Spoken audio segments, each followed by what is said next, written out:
Okay, so this is Chapter 7 of Rethinking the Industrial Revolution, 5 Centuries of Transition from Agrarian to Industrial Capitalism in England by Michael Andrew Žmolek.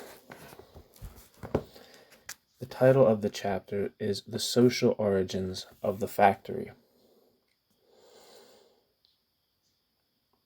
Quote, in the schemes for elaborately organized workhouses and spinning schools which filled the minds of reformers after the Restoration, the outlines of a factory system were already shaping. End quote. A.P. Wadsworth. Quote, the private factory emerges imperceptibly from antecedents that include the workhouse, the first experiment in organizing labor in concentrated groups. End quote. Charles Wilson. Marx's well-known formula of the formal versus the real subsumption of labor implies a certain logical progression from earlier modes of production through a kind of intermediate phase of formal subsumption to the real or fully capitalist mode of production. Footnote. In his economic manuscripts of 1861 to 63,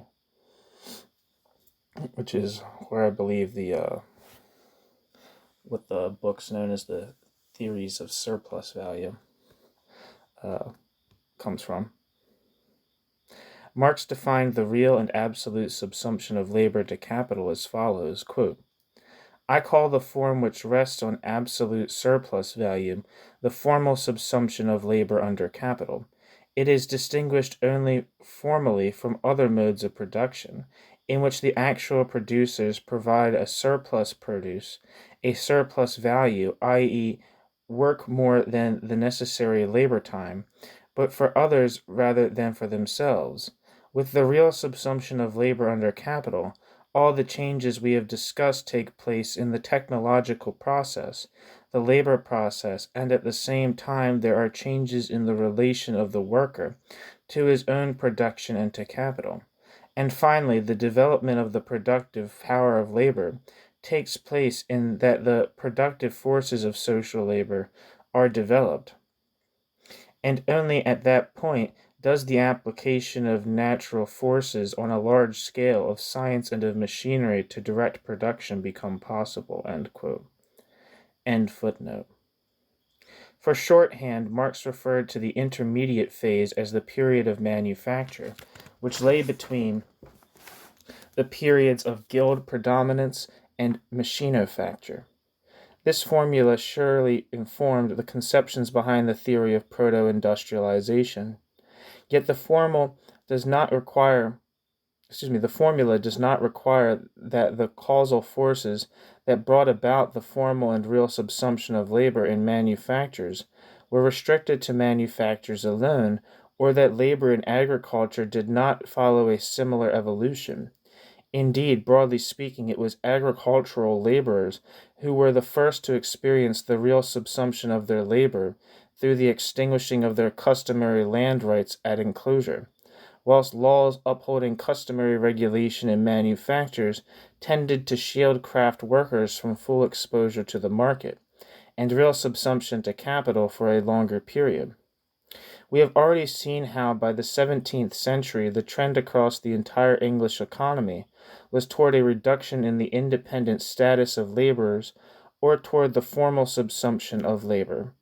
But tracing the actual history of this movement is difficult because of the complexity and the number of variables. As with any period of transition, the economy of early 18th century Britain was full of contradictions. Each line of production followed its own course of development. Some lines of manufacturing, like silk and cotton, were relatively exempt from the same strict customary regulation as found in woolens. And while as late as the early 19th century, weavers and shearmen in the woolen trade were still struggling to stave off the real subsumption to capital. As early as the 1720s and 1730s, a small number of silk and cotton spinners were already working in mechanized factories. In agriculture, meanwhile, open fields were still worked by, quote, peasants, end quote, whilst at the same time enclosed fields were worked by a growing crop of tenant farmers and wage laborers. Footnote. The term, quote, peasants, end quote, is placed in scare quotes because the social property relations that once defined the role of the peasant were now severely eroded. Rather than using the term peasants, Neeson adopts the term, quote, commoners, end quote. End footnote. Whilst at the same time, enclosed fields were worked by a growing crop of tenant farmers, and while it was predominantly in agriculture that the direct producers were being rendered market dependent, exposing them to the prospects of becoming wage laborers.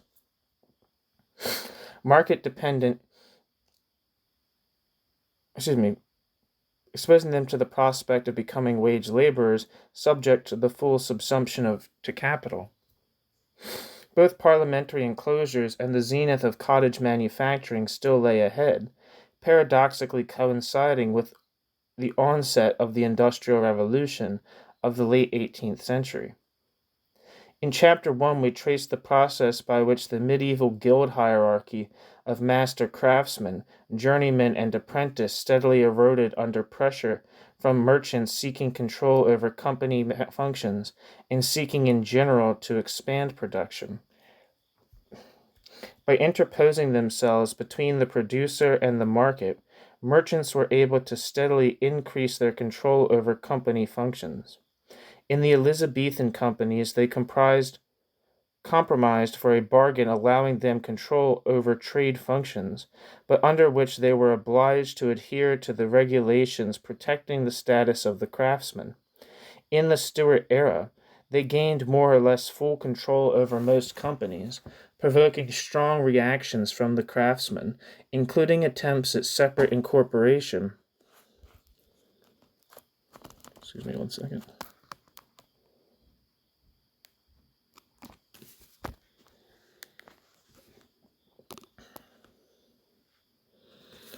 Provoking strong reactions from the craftsmen, including attempts at separate incorporation for craft lines and for journeymen. In rural manufacturing, merchants found an outlet for investment in enterprises that could circumvent the rules protecting the status of the craftsman, and which would allow them to expand the scope of production. Here also the putting out system enabled merchants to control the direct producers' access to the market. Thus, in both urban and rural contexts, large merchants were playing an extremely dominant role in the context of an expanding marketplace. For Neff, Unwin, and many others, the combination of wage labor, accumulation of profits, and an expanding circuit of trade and investment is sufficient to label merchant employers and small masters who have risen to become large masters as, quote, capitalist employers, end quote. Creedta writes that, quote, merchant capital, by drawing an essentially pre-capitalist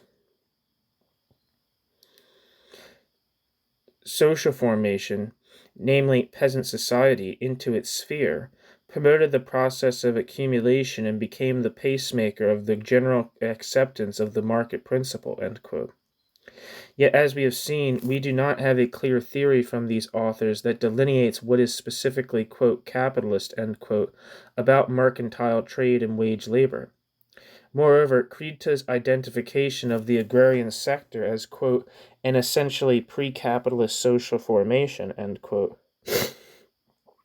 highlights the uncritical assumption that urban trade and manufacturing equate with capitalism and progress, while associating agriculture with tradition and stagnation. Clearly, the dissolution of customary craft regulation and the subsequent development of an expanding workforce of wage laborers without the formally recognized protection of guild or company contributed to the rise of a proletarian labor force that could be moved into factories. But this, quote, internal, end quote, causal factor was not a sufficient condition for the Industrial Revolution any more than were demographic and commercial trends across Europe. We cannot assume that by tracing the dissolution of customary regulation of labor, we have explained how the Industrial Revolution in the 18th century was made possible. As we shall see, there were other factors conditioning both the formal and the later and later, Jesus Christ. As we shall see, there were other factors conditioning both the formal and later the real subsumption of labor in manufactures. Throughout the 18th century and well into the 19th, journeymen and other direct producers in the, quote, honorable trades, end quote, continued to resist the reduction of their status to mere wage laborers. How was this possible? We can, of course, point to the friendly societies, but in the putting out system and certain other limits of other lines of manufacturing, there were workers with no such organization to protect them. Why then were they not fully expropriated in the 17th century? There are at least two reasons. First, we must remember that merchant employers were still merchants, focused on maximization of profit by trade. Trade being in italics here.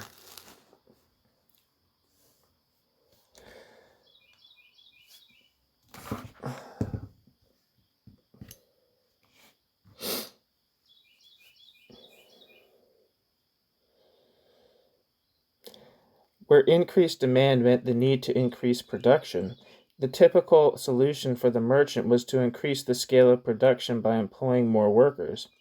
In seeking to circumvent restrictions on the number of apprentices, merchants turned to the countryside where they found a plentiful supply of domestic laborers who lacked the protections enjoyed by urban workers in their organizations, which meant that the merchants could disregard state law and company rules.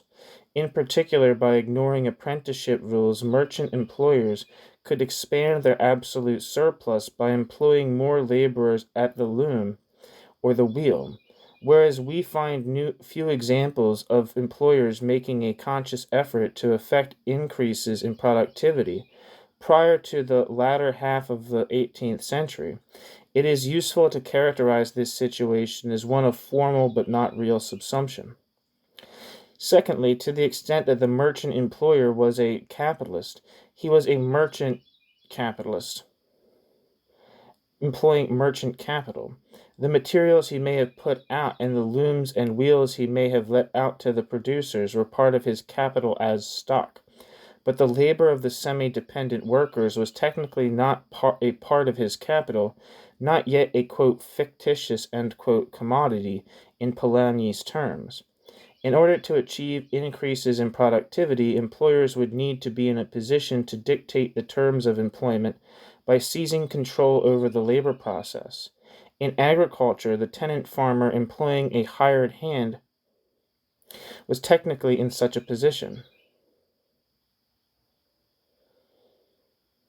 and some degree of mechanization took place in 18th century agriculture, but it was not yet systematic. The majority of hiring was probably casual, being either part-time throughout the year or seasonal as at planting and harvest times. The principal importance of agrarian laborers being deprived of their customary access to the land is that the agrarian laborers' conversion to market dependence facilitated the expansion of both domestic markets generally, as ever greater numbers of people shifted from self-sufficiency to accessing their means of subsistence and other consumer goods from the market, and two, a growing national labor market. In short, the extinguishing of customary rights through enclosure left agrarian producers exposed to the vagaries of the market in a way that their urban counterparts were not. Control over the labor process is the last thing that organized honorable craftsmen in the towns were willing to yield. As independent craftsmen, journeymen, and masters who owned their own tools, individually or collectively, they therefore owned a critical component of the means of production. Even in putting out arrangements, or when craftsmen were paid by the piece, the tools or machines, looms, knitting frames, and so on, were also in the possession of the producer, not the merchant employer or his factory. The 17th century craftsman was separated from direct access to the market. but not the means of production.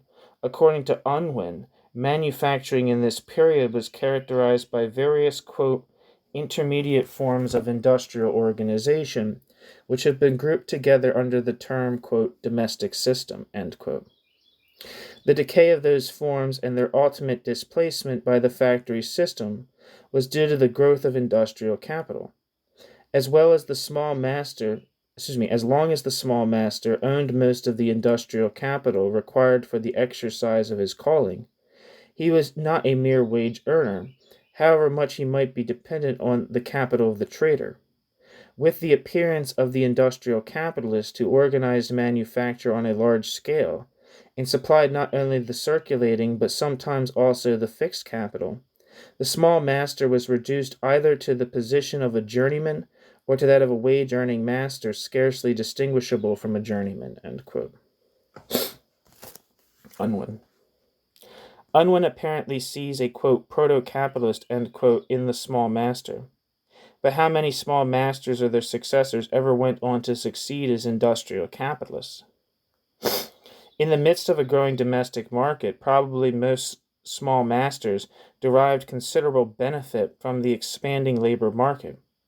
But to the extent that customary modes of regulating the workplace were followed, their, quote, capital, end quote, was not a social relation of capital.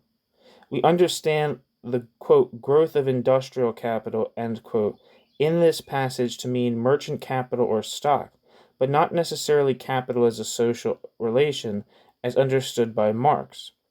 Prior to the appearance of the first factories in the 18th century, we find much evidence of employers and putter-outers seeking to expand their operation, to achieve economies of scale, or to intensify production by demanding greater output from workers.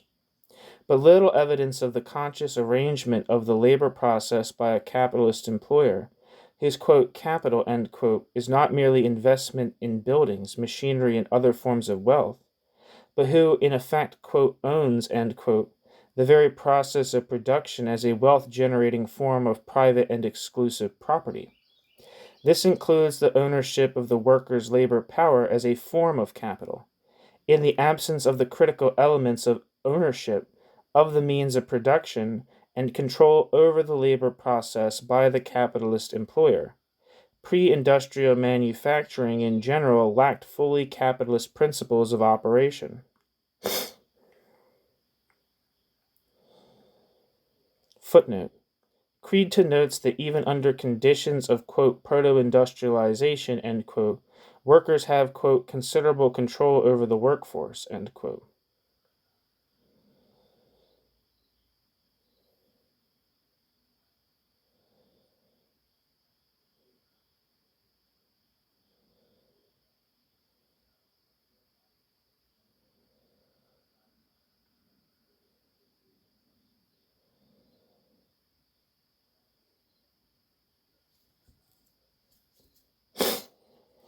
End footnote. Once factory production made its appearance, laborers in the, quote, honorable trades, end quote, organized in unions and friendly societies consciously and sometimes violently resisted by any attempts that threatened their autonomy as independent craftsmen or their control over the labor process. Industrial capitalism did not arrive unopposed. Yet, like the first enclosures, the first factories encountered less resistance than those that came later, mainly because they employed mainly women, children, and transient male workers, and thus beyond the future they pretended, posed little direct threat to the independent craftsmen who, like the copy holder, had a legal basis upon which to appeal to custom in defense of their independent status. This chapter attempts to chart a course through the murky waters of labor relations in manufacturing in the early 1700s, by first discussing the overall economic environment, and secondly by exploring the ties between the increasing number of dislocated workers in the midst of a demographic pause, which tells us that that population growth could not have been the only cause of their increasing numbers, and the earliest factories.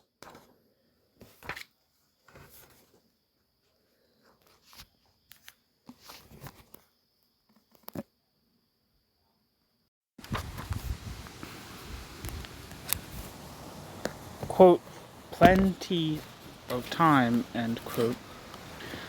The multifarious conditions of labor, 1700 to 1760.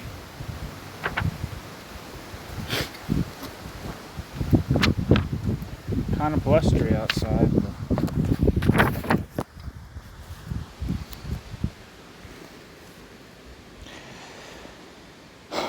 By the early 18th century, the remaining guilds that had once functioned as fraternal orders to protect the rights and privileges of laboring men increasingly faced being overtaken or pushed out of their companies by merchants and larger masters.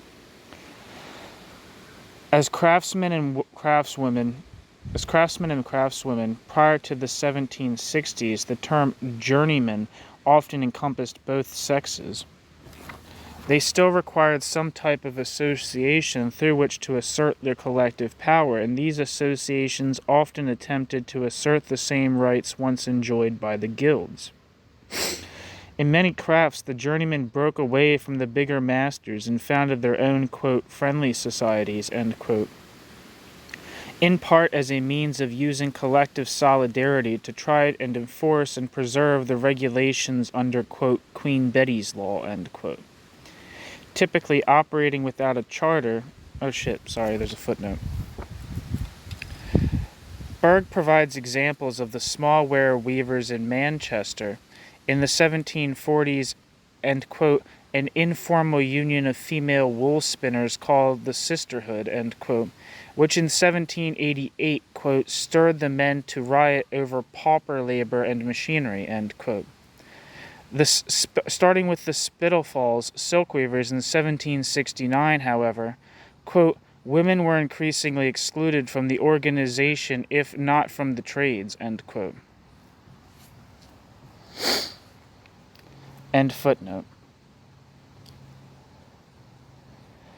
Typically operating without a charter, such companies could hold sway over local politics, especially those in which small masters could vote. Among the first to break away were the Hatters, who had organized themselves in 1700, followed by journeyman couriers in 1708. The boundaries between guilds, friendly societies, and combinations of unions was never definite in the 18th century, and only a comprehensive study of the evolution of all the trades would clarify precisely how each trade developed and where the distinctions fell. In London, one reason why craft companies became less prominent is that by the early 18th century they had begun to engage in a more strategic approach to prosecuting interlopers, that of persuading individuals to inform the authorities on their behalf. Since this was costly to the individual, some encouragement was needed. And so in response to petitions calling for clarification of the rules, which the Common Council had not addressed in over a century, the corporation passed an act in 1712 reaffirming the status of company bylaws as well as its intent to punish interlopers. This revitalized for a time the practice of making rounds for the purpose of search and seizure. But this practice was now highly unpopular. The fees that were raised rarely covered the expense of the procedure, and the liverymen who were members of the Court of Assistants had little incentive to invest their time in it. The Act also suffered from other problems, such as the inability of some employers to find free men to work in their trades. Another issue was that employers were increasingly less concerned about outside competition than they were about combination amongst their journeymen. By 1720, the council was receiving petitions for repeal. A compromise was later worked out in 1750, when the Common Council began to sell licenses for employing non-free men. Footnote. Kellett argues that while some authorities, such as Unwin, have argued that the licensing scheme equaled the official abandonment of the old guild system of regulation, it was in his view It was in his view an attempt to overhaul the system and make it more effective. Not until 1856 were the guild laws fully abolished in London. End footnote. Against the view popularized by the Hammonds that trade unions date from the end of the 18th century, Dobson cites literary evidence of the formation of a union of weavers, wool combers, and laborers striking for higher wages in 1677. Quote, going forth he saw a great company of men following a fiddler. Quote, going forth he saw a great company of men following a fiddler. He heard Aaron Atkins say he was the man who made the proclamation, and that the intention thereof was to engage as many as he could for the raising of their wages 6 pence per week. End quote. Dobson citing Howard.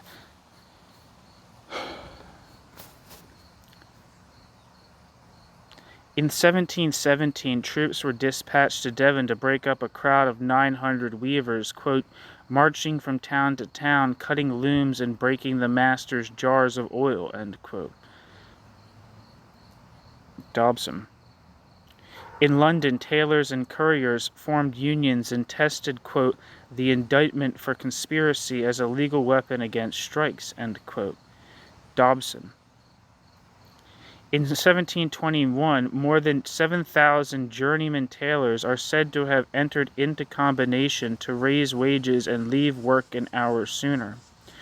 A famous judgment of that year in Cambridge concluded, quote, it is not the denial to work except for more wages than is allowed by statute, but it is for a conspiracy to raise their wages for which these defendants are indicted. End quote. End quote. Footnote. Dobson citing, quote, a famous judgment against some striking tailors of Cambridge in 1721, end quote, as quoted in Cole and Filson, 1965. End footnote. The strike resulted in an act to punish tailors who enter into combinations to seek higher wages with 2 months' imprisonment. The act also fixed the tailors' hours and wages. Combining to effect a rise in wages was treated as an act of conspiracy under common law, but this required employers to wait until the next quarterly session to prosecute.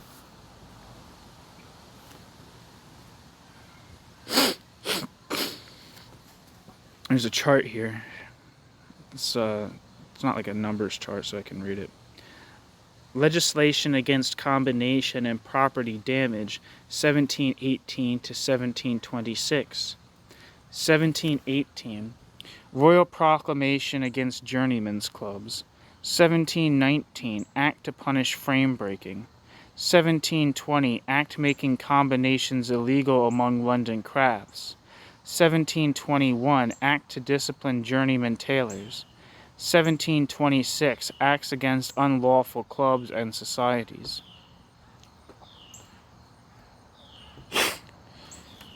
This, the first Anti-Combination Act, was designed...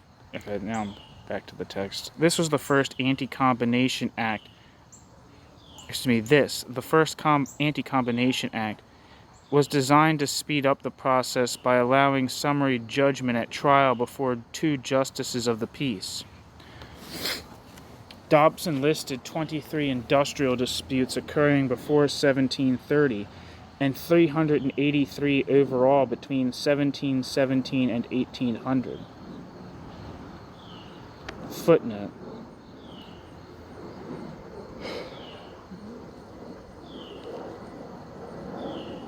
Note that these dates follow the defeat of the Jacobite Rising of 1715, after which harsher penalties in general were meted out for all crimes under a regime that felt itself more secure, with fewer enemies to pursue than in the past. Another footnote. The Act required the judgment be made within 3 months of the offense. It was improved upon during another bout of unrest among the tailors during the Wilkes disturbances in 1768. End footnote.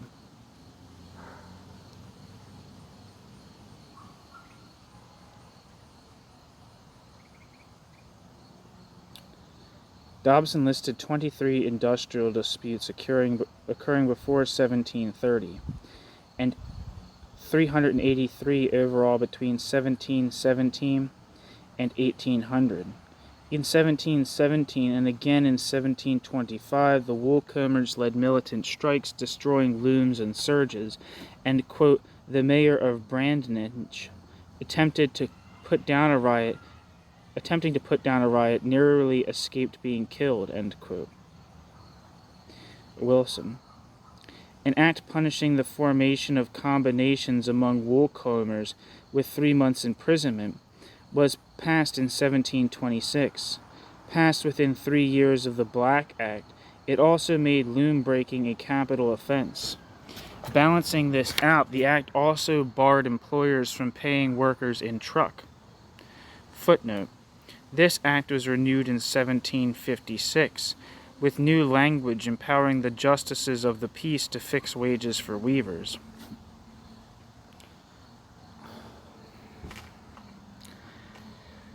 End footnote. These so-called, quote, gin riots, end quote, in 1736 are normally attributed to the government's attempts to restrict sales of gin and spirits. But these protests, quote, also involved the resentment of building workers and weavers at being displaced from employment by the cheaper Irish. At one point, the grievance brought out an East End mob, 4,000 strong, which destroyed some Irish public houses. Among 9 taken into custody were a weaver, sawyer, carpenter, brewer, blacksmith, and several servants. The combers of Norwich went on strike for better wages and to protest blacklegs being brought in to replace them. One comber asking, quote, we are social creatures and cannot live without each other, and why should you destroy community, end quote. End quote. Wilson. The evidence would appear to be clear. Quote, organizations recognizable as trade unions were in existence by the first 2 decades of the 18th century, end quote. Rule. By the 1750s, the organizational rules that were followed by some of these organizations, quote, show already meticulous attention to procedure and to institutional etiquette, end quote. Thompson. Faced with tremendous new opportunities based on the expansion of trade, the state was now setting broad economic policy, and Parliament was eager to help employers fighting the battle under the banner of free trade as the term was understood at that time. This sympathy for employers would eventually be cultivated by an employers' lobby. Long before the Combination Acts of 1799 to 1801, large employers managed to secure the passage of combination-busting legislation specific to their trade. In 1758, weavers in the Manchester area launched a major strike seeking a return to 1730s prices in recognition of their Manchester Small Ware Weavers Society. They were defeated by prosecution for illegal combination. In 1760, Worstead weavers in Manchester were similarly defeated by prosecution. On balance, the 18th century was one of, quote, active industrial legislation, but of a distinct class character, end quote.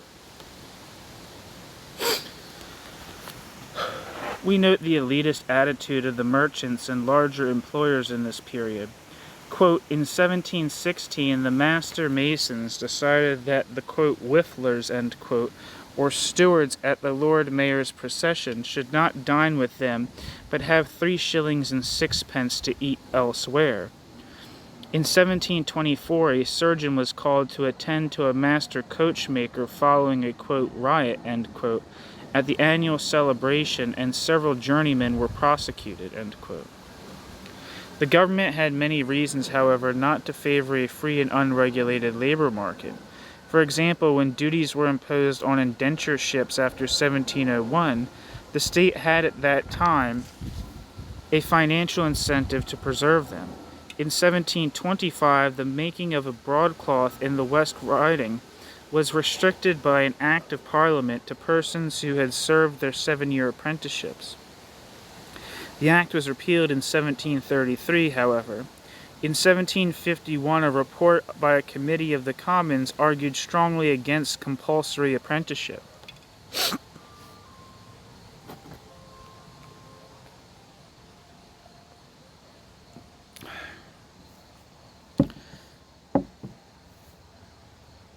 The Statute of Apprentices, 1564 to 1814, was still widely observed in 1700, though henceforth a prolonged battle to break, quote, legal, end quote, or customarily, quote, fair, end quote, limits on the number of apprentices ensued. The bigger masters cried that the old craft rules denied them labor, or in other words, cheap labor, as they argued against wage rates set by custom. The 7-year apprenticeship rule, as well as the limit on the ratio of boys to men, was another obstacle that stood in the way of them expanding their workshops. But to the smaller masters, apprenticeship brought fees paid upon indenture, and was for that reason not undesirable. The primary group interested in preserving the system of apprentices was the journeymen, who were prepared to wage a fierce battle to defend the apprenticeship rules and keep, quote, boys and, quote, foreigners out of their trade. Their wages were kept high by limiting the number of journeymen in the trade.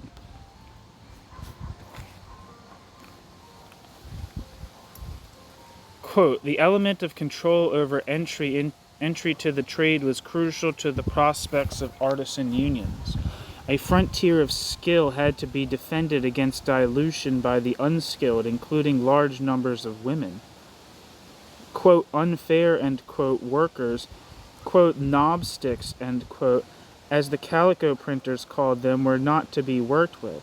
And in this defense, fundamental to all other purposes, such as maintaining or improving wages or hours, the artisans were able to claim a legitimacy not only from the, quote, customs of the trade, end quote, but from the statute of artificers passed in 1564 and popularly known as the five Elizabeth, end quote.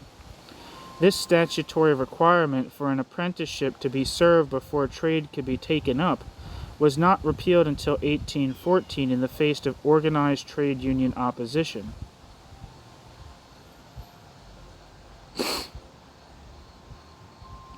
Although throughout the preceding century, case law decisions had narrowed its scope and denied its extension to any trade not in being at the time of its passage, it had remained nevertheless of great importance as a legitimizing symbol of skilled labor's rights.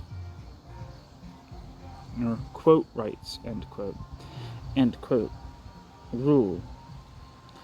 In general, the cleavage within the various craft trades deepened between journeymen, their allies and smaller masters on the one hand, and merchants and larger manufacturing masters on the other. Footnote.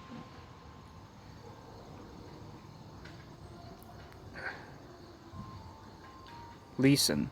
Standing in the way of the larger masters was the 7-year apprenticeship rule, as well as the limit on the ratio of boys to men, both of which employers were lobbying the government to suspend and were anyway violating despite this being ancient practice.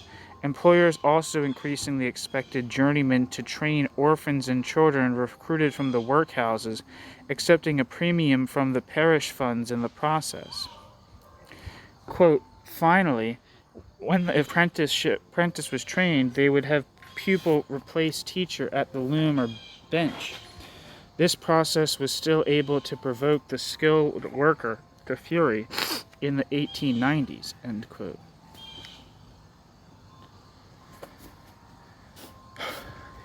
End footnote. Wherever possible, the larger masters attacked the apprenticeship rules. In the newer towns such as Birmingham, Manchester, In the newer towns such as Birmingham, Manchester, Leeds, or Wolverhampton, it was often unnecessary to have served an apprenticeship in order to enter a specific trade. Men of, quote, native wit, though of little education, and, quote, found in these places, quote, a climate favorable to their enterprise, end quote. Ashton, quote, neither Birmingham nor Wolverhampton was hampered by the remnants of medieval guild control that lingered at Coventry or Lichfield, end quote.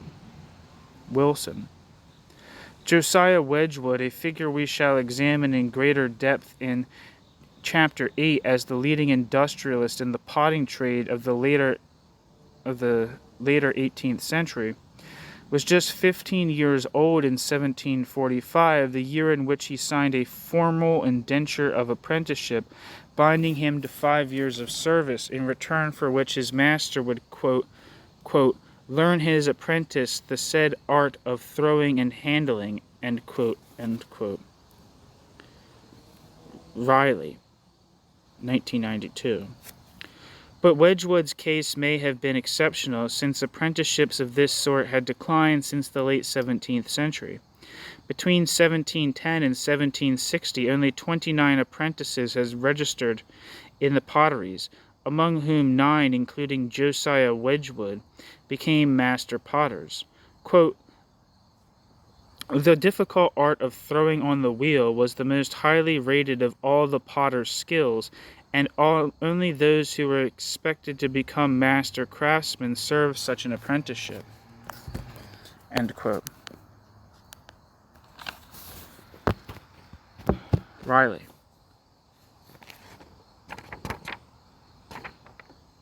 And yet at the same time, the economic climate of the early 18th century was favorable to the small producer of manufactures. Falling agricultural prices may have brought considerable hardship to the countryside, but in the towns, falling agricultural prices meant a more comfortable living could be had on the cheap. And so long as the small producer, quote, owned his tools and stock in trade and sold his product on the market, he was clearly the owner of a business concern, end quote. Ashton, footnote. It is unclear which part of the 18th century Ashton is referring to in this passage, but the dependence of the skilled workmen faced far greater threats in the second half of the century than the first. End footnote. The key difference here is whether the product could be sold on the open market, or as with most of the many stages of textile production, the product could only serve as raw material for the next stage in the process. Quote, a small man might make and market a piece of kersey. He could only do the same for a piece of worsted or a variety of small wares, end quote. Ashton. Another benefit to the small producer was the increasing availability of credit. Credit was not a one-way street. It ran in all directions. So merchants lent to manufacturers, but manufacturers also supplied goods to merchants on credit. Poor laborers were generally forced to provide what amounts to credit by foregoing wages. For example, farm servants were typically paid at the end of the year. Between payments, they generally received only board and lodgings. In manufacture, quote, the employer was accustomed to make up his accounts with his workers, not weekly, but at the end of a period that might run 2 or 3 months. When the worker was able and content to wait for one settlement to the next, he was, in effect, giving credit to his employer, end quote.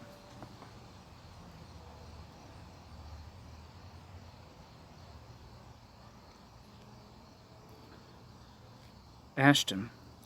Since few working men could afford to wait the full period, interim measures were required, and borrowing from outside the workplace was the non-confrontational alternative to seeking higher wages.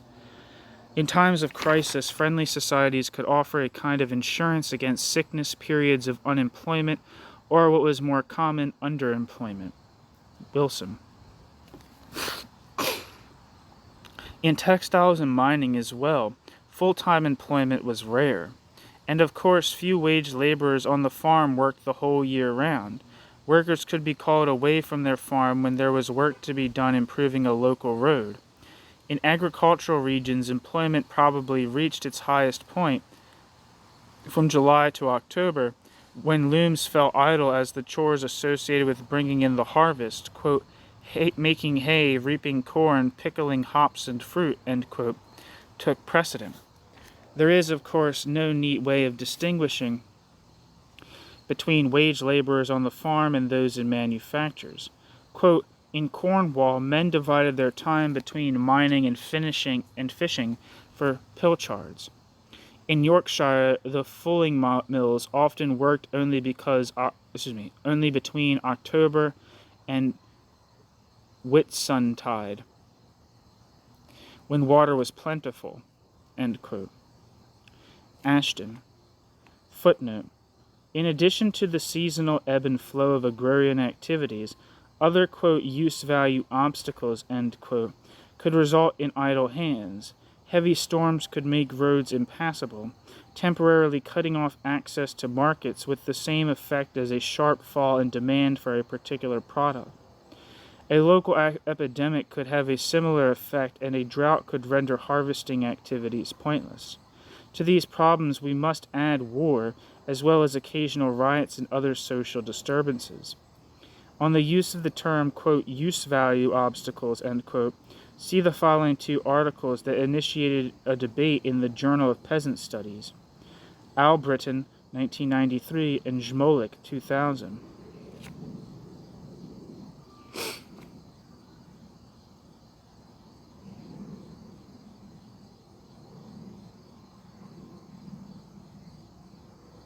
End footnote.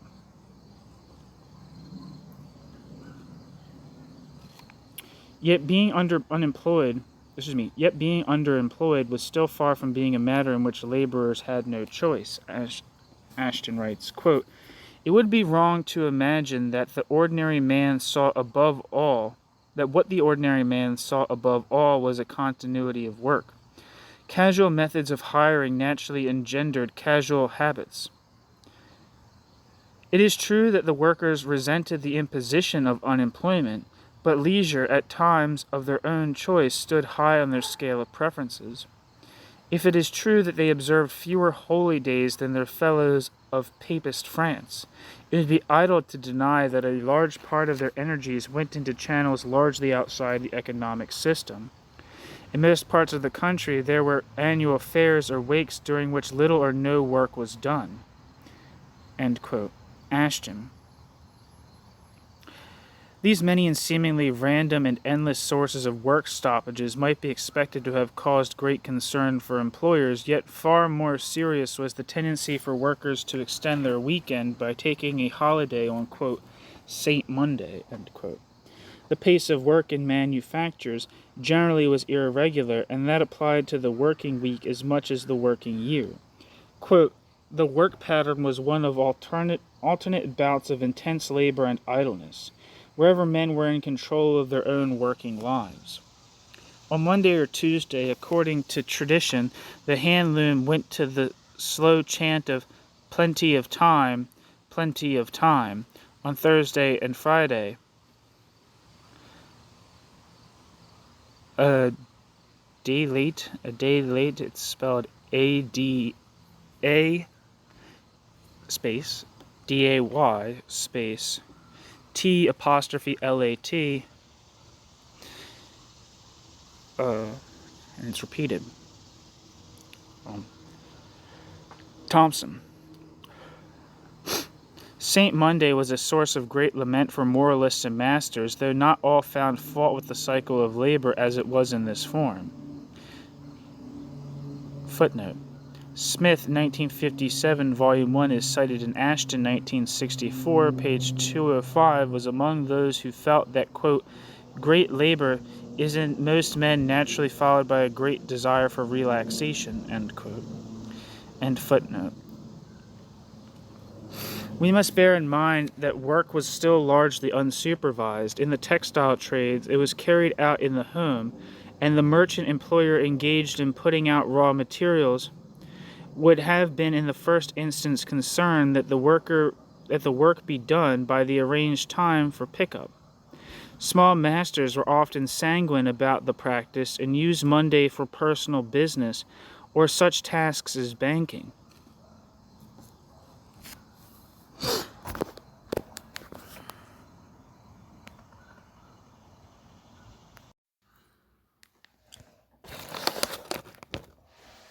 Wages and the emerging labor market. Conclusive data concerning wages for our period is lacking. But what does exist suggests that the early 18th century was a period characterized by falling prices and steady wages, which in turn suggests that real incomes rose moderately in all regions. Thus, surprisingly, incomes moved inversely to the movement of prices. Meanwhile, greater liquidity in the form of a new abundance of credit also helped to ease pressures on the economy to prevent monetary deflation. Coleman. Rising incomes could be attributed to the price of food falling faster than the price of manufactured goods, and the slow rate of population growth which contributed to scarcity in the emerging labor market. The rate at which wages rose, however, varied greatly from region to region. Quote, after a period of uncertainty in the first 2 decades, real wages rose in all 4 districts in the 20s and 30s by amounts ranging from 10% in the case of laborers in the southern rural districts to 45% or more for both laborers and craftsmen in the north. In the 40s and 50s, however, the trend was generally downward until by 1760 the gain registered in the earlier decades by workers in the rural South, but not in London and the North, had apparently been wiped out. End quote. Dean and Cole. Footnote. Dean and Cole appear to contradict themselves when they write on page 18 that the regional variation in wage rates narrowed over the course of the 18th century. And then write on page 21 that regional trends in wages diverged more widely after 1750. The contradiction may be more apparent than real if we consider that the rapidly industrializing Northwest and Midlands saw wages rise from the lowest to nearly the highest in this period, while the growth of wages in other areas not experiencing the same rapid growth in manufacturing was far slower, if not stagnant or declining in some regions. Thus, it was possible that while the factors controlling wage rates produced extremely different results in the late 18th century, the expansion and increasing interconnectedness of the domestic market was gradually bringing common factors to bear on the wage rates of all regions. Furthermore, it would appear that for agrarian wage laborers in the South, low prices and moderately rising wages in the, quote, depressed, end quote, 1740s meant that times were good for them, while after the unsteady recovery that followed, their relative income shrank, which would demonstrate again the so-called agrarian depression was only a depression for some. End footnote. But there was more to this regional variation than the previously discussed differentiation between the expanding manufacturing districts of the North and the agrarian capitalist South. While there was an emerging labor market in which ever larger numbers of market-dependent laborers sought employment, non-market factors still governed wages. In many towns, wage rates for unskilled labor in specific lines of work appear to have been set by custom alone. Quote, according to Dr. Gilboy, at Westminster and Southwark, the wages of the mason's laborer stood at 2 shillings a day for more than 50 years after 1731, and at Oxford the pay of the builder's labor stood at approximately 1 shilling 3 pence a day, from 1700 to 1770. Generally, the wages of skilled workers were less rigid, but over the period of 1770 to 1790, the daily rate of bricklayers, masons, and plumbers at Westminster and Southwark never fell below 2 shillings and 6 pence, or rose above 3 shillings. For 78 years, the plumber's wage stood at 3 shillings, and for 56 years the plasterer's wage never varied from the same figure. Nor is this rigidity peculiar to building. At Griff Colliery in Warwickshire, in 1729, the normal daily wage of 1 shilling and 6 was the same as had existed in 1701. End quote. Ashton, 1964. Despite these examples of rigidity of wages in specific areas, wages for the same occupation could vary widely between one region and the next. Smith regarded higher rates of pay in some areas as, quote, compensation, quote, for those anxious and desponding moments which the thought of so precarious a situation must sometimes occasion, end quote, end quote. Ashton comments that were it simply a matter of equity, quote, large numbers of women and scores of thousands of laborers in London might have established as convincing a claim to high wages as that of the building workers or coal heavers, end quote. Ashton. Higher wages were intended to retain laborers who otherwise would have sought employment elsewhere, or in other words, wages were in large part determined by a local supply and demand. However, for unskilled labor, where supply was effectively unlimited, customary notions about what constituted a just wage, or where such wages had stood, quote, time out of mind, end quote, could be a major determining factor.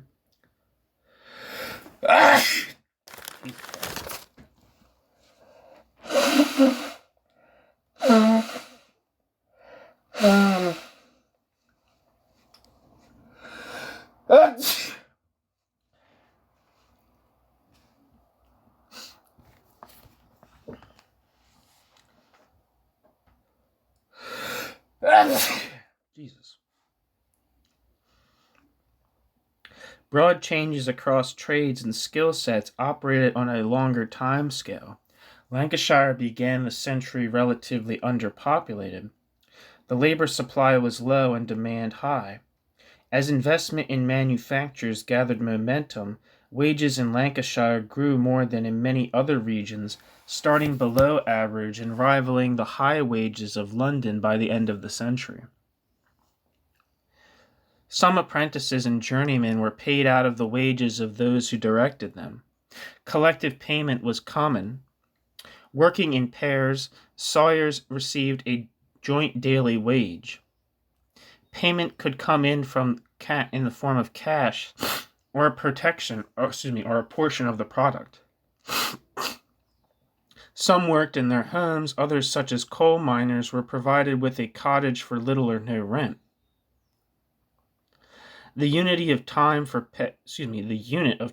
pay could be the hour, the day, the week, or in some cases even the year.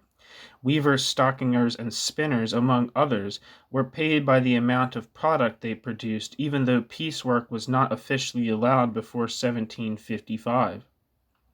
More than just regions and varieties of working conditions add to the complexity of understanding wage rates in this period.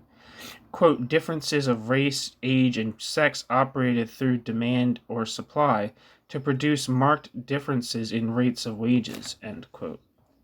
Ashton. Spinning was generally done by women and children in their own homes. Few women found employment in coal mining or ironworks, but Irishmen, noted for their strength, were employed at low rates as coal heavers, dock workers, and the like. Few Christian employers would take on Jews as apprentices, as most were refugees, and since they could not work on the Sabbath, their position in the labor market was weak. Immigrants as a whole, however, made an enormous contribution to the development of British manufacturing. The new industries growing up in this period, silk, paper, and glass, quote, owed much to immigrants from Europe, and the list of names of merchants who presented their congratulations to George III on his accession is eloquent of the part played by men of continental origin in the commerce of London, end quote. Ashton, 1964. As with the paucity of data on wages, So too, there are no reliable statistics on either immigration or emigration in this period, particularly because the bureaucracy lacked the capacity to monitor the ever-increasing flow of goods and people as the growth of the ports increased. As the century progressed, by-employment in agriculture became less common, and more households were gaining income strictly from manufacturing work. Waged work in agriculture, however, continued to be characterized by endemic underemployment. Kussmaul, 1994. Additionally, work was increasingly paid in wages while the portion paid in kind steadily declined. Quote, a survey of the measures passed between 1703 and 1777 to suppress embezzlement and delay in returning materials shows a progressive increase of penalties, end quote. Ashton, citing McPherson, 1804. In Chapter 10, we will explore the question of, quote, takings, end quote, in more depth. Inspectors appointed by local justices of the peace formed a kind of industrial police. As the wage relationship became more predominant, and as, quote, other forms of social control and influence, such as that of the lower clergy, diminished, the people were given a space in which to make their own culture. This freedom did not necessarily find expression in forms which were in conflict with the ruling patrician elite, end quote. Rule. In fact, the gentry patronized popular leisure with a willingness to tolerate it and be functionally involved. For example, the popularity of horse racing expanded in the 18th century, involving the, quote, ultimate level of participation as a mass spectator sport reaching down to the betting proletariat, end quote. Rule. Footnote. The preference for leisure activities on the part of workers not restricted to non-market activities, as testified in the 1730s and 1740s by the soaring amounts of gin and other spirits produced and consumed by the lower orders. Employers increasingly complained of excessive drinking by their employees, and not without reason. Quote, consumption of gin increased sixfold between 1700 and 1743, end quote. Leisure and luxury were not entirely the realm of the rich. Working people did invest their money and their, quote, emotional capital, end quote, in leisure pastimes.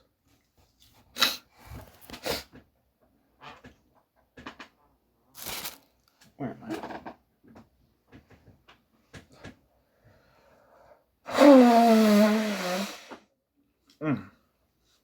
End footnote.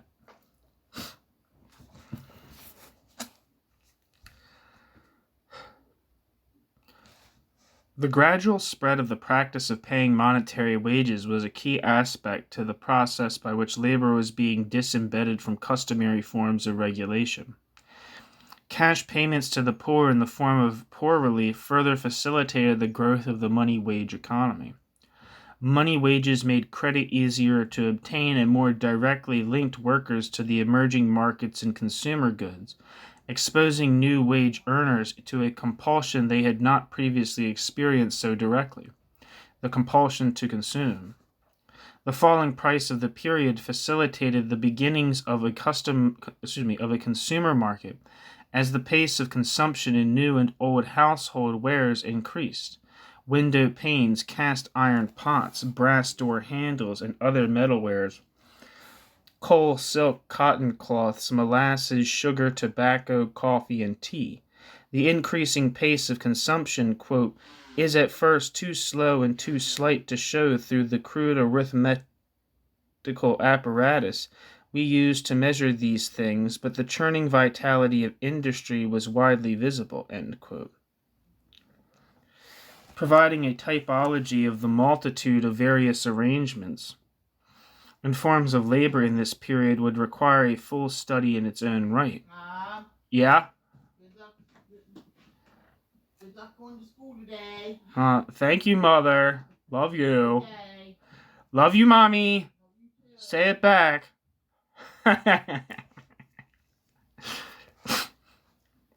Providing a typology of the multitude of various arrangements and forms of labor in this period would require a full study in its own right. But the broad outline presented here is one of a labor market in the process of being disembedded from the age-old economy dominated by custom.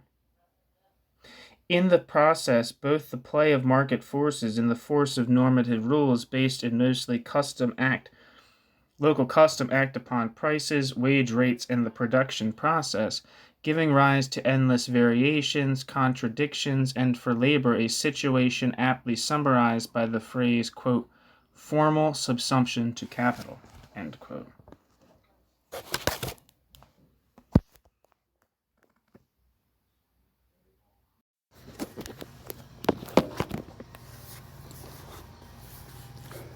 Concentration and regional specialization. Writing on the period of 1650 to 1750, Coleman writes that the historian of industry, quote, is often faced with seemingly contradictory evidence of enterprise and complacency, of growth and stagnation, end quote. Coleman, 1977. But the long-term trend is clear, adds Coleman. This was an age of investment and enterprise in English industry, not manifest in the kind of spectacular changes seen in the succeeding century, but vitally important in providing the stronger and more flexible basis from which the later revolution could be launched. Despite the, quote, churning vitality of industry, end quote, manufacturing remained rooted in particular localities. As the expanding domestic market grew more integrated, it afforded greater concentration of particular types of production in particular regions. Geography typically shaped such trends. The early furnaces were erected near forests needed to supply charcoal. Later ironworks arose near coal fields. The potteries grew up in an area abundant in both coal and clay. Tanners and paper makers required large volumes of water for their trade, and those in London settled south of the Thames. Quote, the textile trades abhorred hard water, and so they existed in almost all parts of England. They congregated in East Anglia and about Dartmoor, the Cotswolds, and the Pennines, where the streams were pure and free from lime. Many industries made use of water for power. Flowing water was employed to work the pumps of the miners, the machines of the paper makers, the fulling mills of the woolen manufacturers, the bellows, hammers, and slitting mills of the ironmasters, and the grindstones of the Sheffield cutlers and Black Country toolmakers. End quote. Ashton. As one line of manufacturing became rooted in a particular region, quote, subsidiary trades grew up to minister to the principal occupation, the making of spindles, reeds, combs, and cards in the textile areas, of grindstones and crucibles at Sheffield, of shoemakers' knives and awls in leatherworking centers, such as Kendal. End quote. Ashton. Concentrating on one line of production in one locality led to comparative advantage, as regions gained a national reputation for the quality of their wares. If, quote, a razor or knife was made at Sheffield, or a vial at Warrington, bracket this, end bracket, gave it an advantage over one made elsewhere, end quote. Ashton. Overall, in the form of organization and the type of enterprise, the constant was variation. There existed no single model of labor organization running through all trades. Industries, writes Berg, quote, did not fit into any, quote, logic of managerial enterprise, end quote, which associated scale, scope, and market power, end quote. Berg. Yet despite this, it is possible to identify some significant trends. The competitive pressures that drove the tendency to, quote, truck, barter, and borrow, end quote, to innovate, specialize, and maximize, also compelled masters in manufacturing to consolidate larger operations, just as landlords and larger farmers were compelled to consolidate their land holdings. But this did not mean that large centralized operations were common. Rather, they were the exception. Among large-scale operations, a large number of smaller units was the rule. According to Ashton, a sailmaker at Warrington claimed to employ 5,000 workers, while a silk manufacturer reported that prior to 1762 he employed 1,500 persons in London, Gloucestershire, and Dorset and Cheshire. These were vast operations for the time period, but not all the operations of the firm were occurring under one roof. The boundaries of the firm were often ill-defined. There was an increasing integration between cottage manufacturing and more centralized operations. For those working for employers with thousands of employees, they might never meet their employer directly. Domestic producers who bought and sold their materials to the same merchants or factor did not think of themselves as employees, servants, or even outworkers, but as independent craftsmen and women who did their own transporting of materials between the cottage and the local merchant's headquarters or warehouse. While production processes changed little, the linkages formed by putting out and other means by which cottage producers marketed their wares grew in number and complexity as the 18th century wore on. Quote, the Norwich draper, the Leeds clothier, the Manchester warehouseman, the Nottinghamshire hosier, each, like a spider at the center of a vast web, gave out material and drew in finished or semi-finished good from hundreds or even thousands of spinners and weavers, end quote. Putting out operations were typically subsidiary to some type of more concentrated operation, such as spinning, and as such tended to be concentrated in suburbs like those around London and unincorporated towns like Birmingham. By comparison with the growth in the size of centralized operations, expanding networks of putting out operations involved the merchant manufacturer's investments being tied up in goods in circulation, not in fixed equipment. In some cases, these investments, quote, must have run into scores of 1,000 pounds, end quote. Ashton.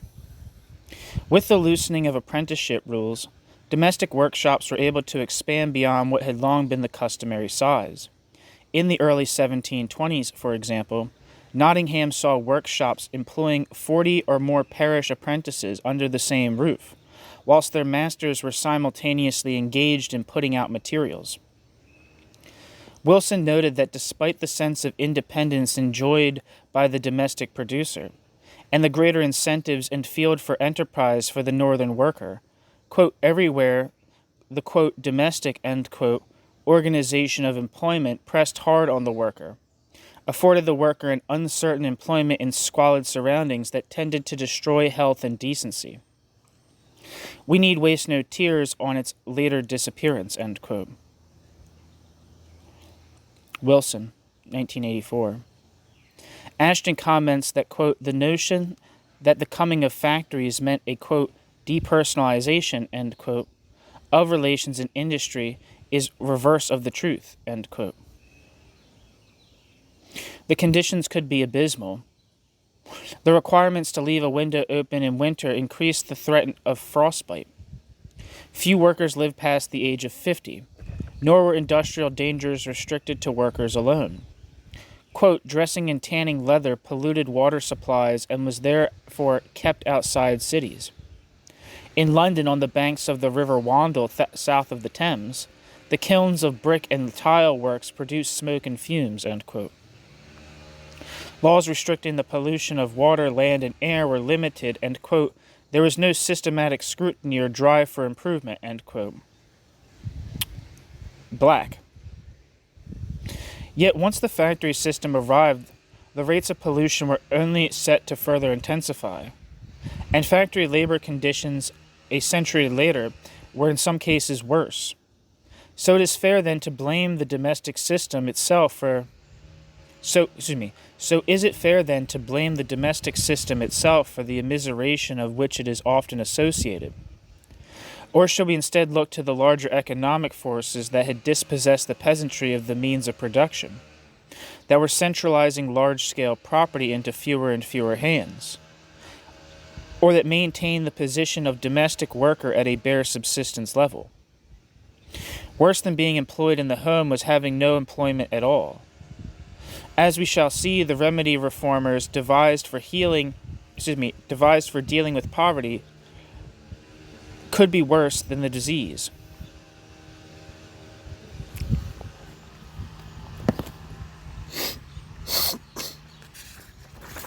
Sorry, let me get a drink here. And a nose blow.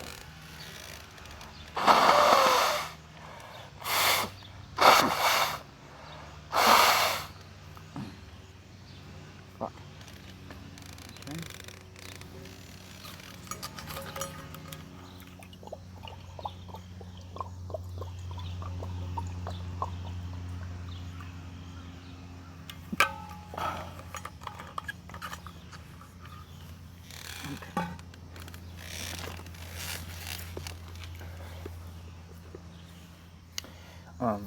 There's a chart here of regional specialization in manufactures from 1600 to 1750.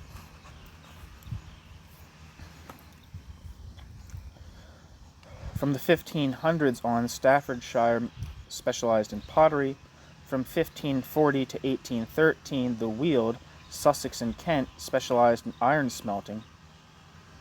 In the 1600s on, Sheffield, South Yorkshire specialized in cutlery. From 1600 to 1700, East Devon specialized in, quote, Honiton and, quote, lace production. From 1600 to 1700, Midlands, west of Birmingham, specialized in nailing.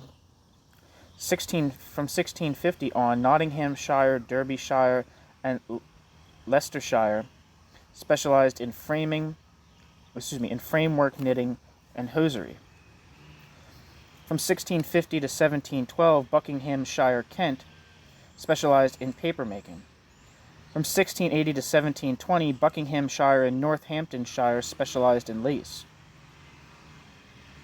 From 1680 to 1720, Bedfordshire from Hertfordshire specialized in straw plaiting, especially for hats.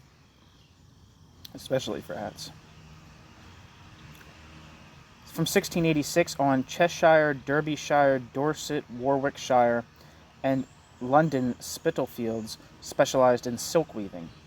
And from 1700 on, Buckinghamshire specialized in needle making. Alright, that's the end of the chart.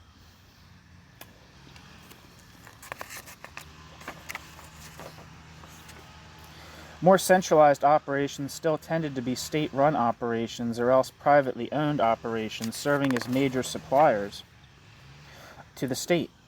Around 1700, the naval shipyards of Portsmouth and Chatham dwarfed nearly all private enterprises of the time, each employing well over 1,000 men building ships of 500 tons and more for the Navy. And they were continuing to expand. Large ships were also built in London to supply the East India Company. The more rapid growth in shipbuilding of this period, however, was in lighter ships of 150 to 200 tons, built in smaller coastal ports for transporting timber and coal. Not only the shipbuilding and shipping trades grew around the larger ports, such as London and Bristol, but others, sugar refining, tobacco processing, brewing and distilling, paper milling and tanning, all heavily dependent upon sea transport. Between 1650 and 1750, English paper manufacturing grew sevenfold, causing paper imports to decline in an early example of import substitution. First in brown paper, then in finer white paper. By 1712, there were over 200 paper mills in England, mostly concentrated in the home counties of Buckinghamshire and Kent to serve the London market. A handful of mills also rose up around Edinburgh and Glasgow in Scotland. Paper mills typically used water to power the Hollander engines. They were small operations, similar in size and nature to corn grinding and fulling mills, and could be converted from or to these types of mills. Three workmen, the quote vatman, end quote, the quote coucher, end quote, and the quote layer, end quote, perform the essential tasks. Demand came from the expansion of business generally, and more specifically from the advent of provincial newspapers, the first being the Norwich Post, which made its first appearance in 1710. Despite the natural assets of plenty of wood, fuel, and water, the success of the paper industry depended on government protection. Paper was, quote, a classic case of an infant industry brought to maturity under the shelter of a protective tariff, end quote. Exports of paper, along with glass, tallow, and candles, all expanded rapidly in the 1740s.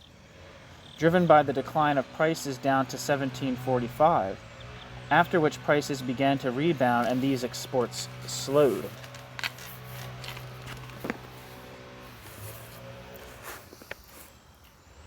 Iron continued to be produced in the same regions that had supplied it since time out of mind.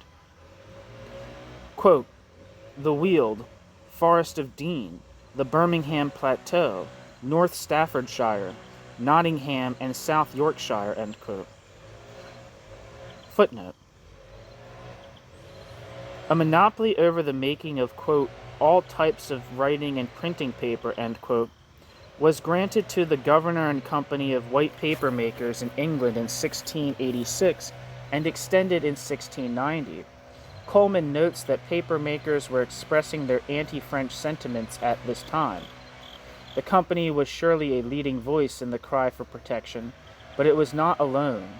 Quote, it seems highly likely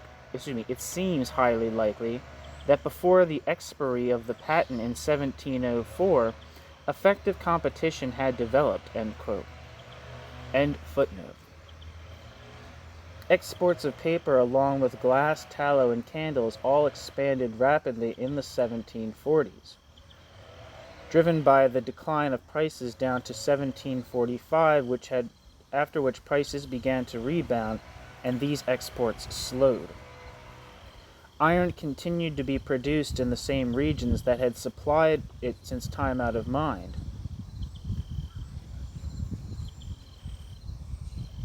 Oh, shit. I thought I was rereading stuff. My bad. Anyway, iron continued to be produced in the same regions that had supplied it since time out of mind. Quote, the Weald, Forest of Dean, the Birmingham Plateau, North Staffordshire, Nottingham, and South Yorkshire, end quote, end quote.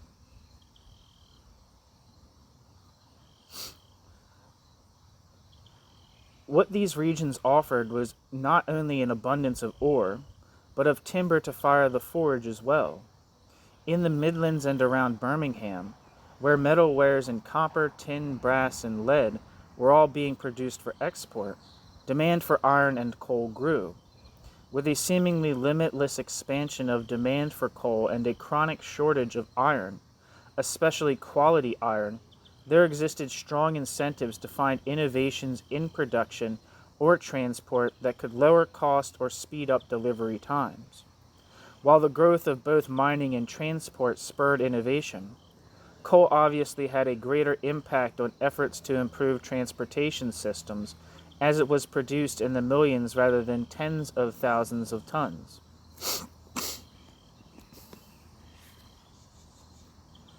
Quote, in 1725 to 26, the first railway bridge in the world, Causeway Arch, was built for the movement of Durham coal across Causey Burn towards Tyne.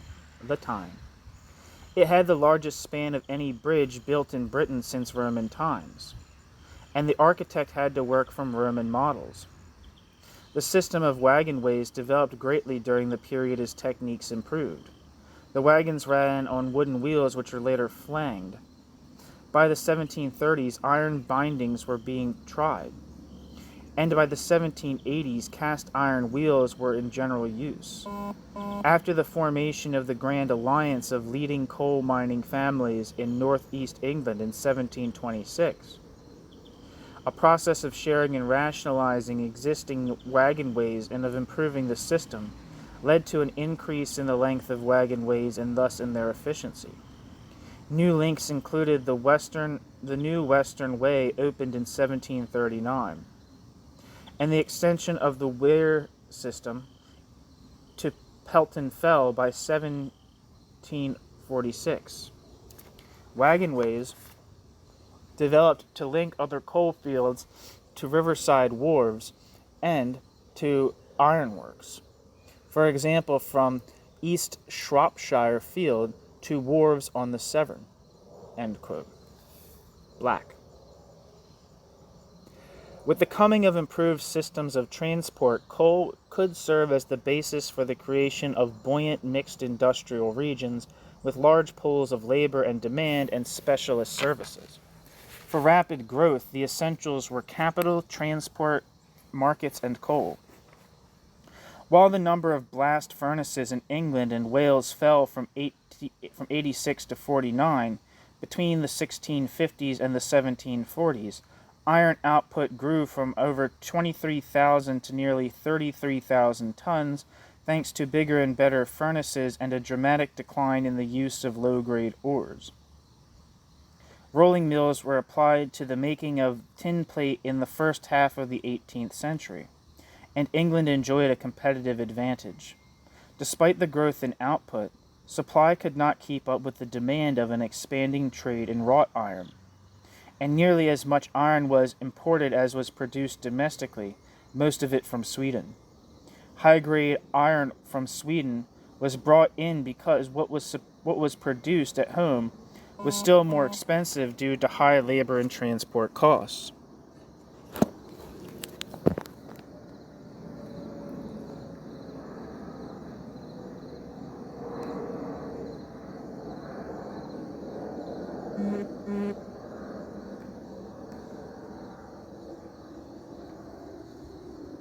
Okay, I'm still recording it. In 1862, Ambrose Crowley, having served his apprenticeship, founded a nail, quote, factory, end quote, at Sunderland. In 1691, Crowley set up a more extensive ironworks at Winlaton, near Newcastle. Crowley's business expanded markedly after he secured contracts to supply the Navy in 1693. Crowley subsequently established additional ironworks at Winlaton Mill, Winlaton,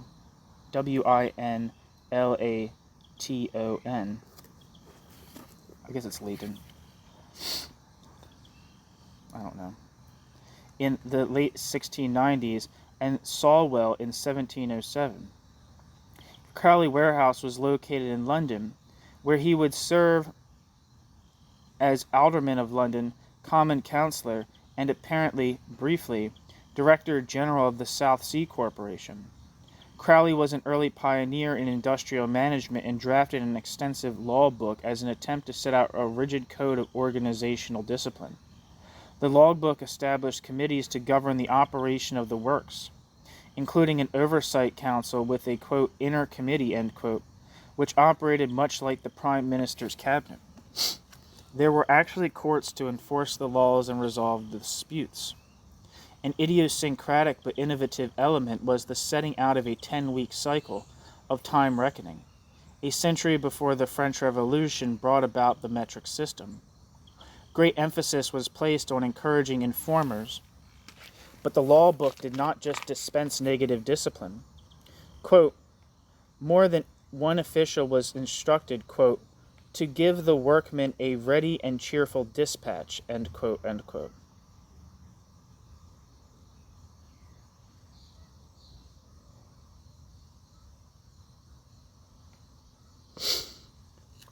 The law book continued to be revised down until the last Crowley died in 1782, and the firm was sold to the Millington family, but most of it was written by Sir Ambrose before his death in 1713. Upon Ambrose Crowley's death, his son John Crowley took over the works, and when his wife Theodosia was widowed in 1728, she ran the works for another 40 years and more.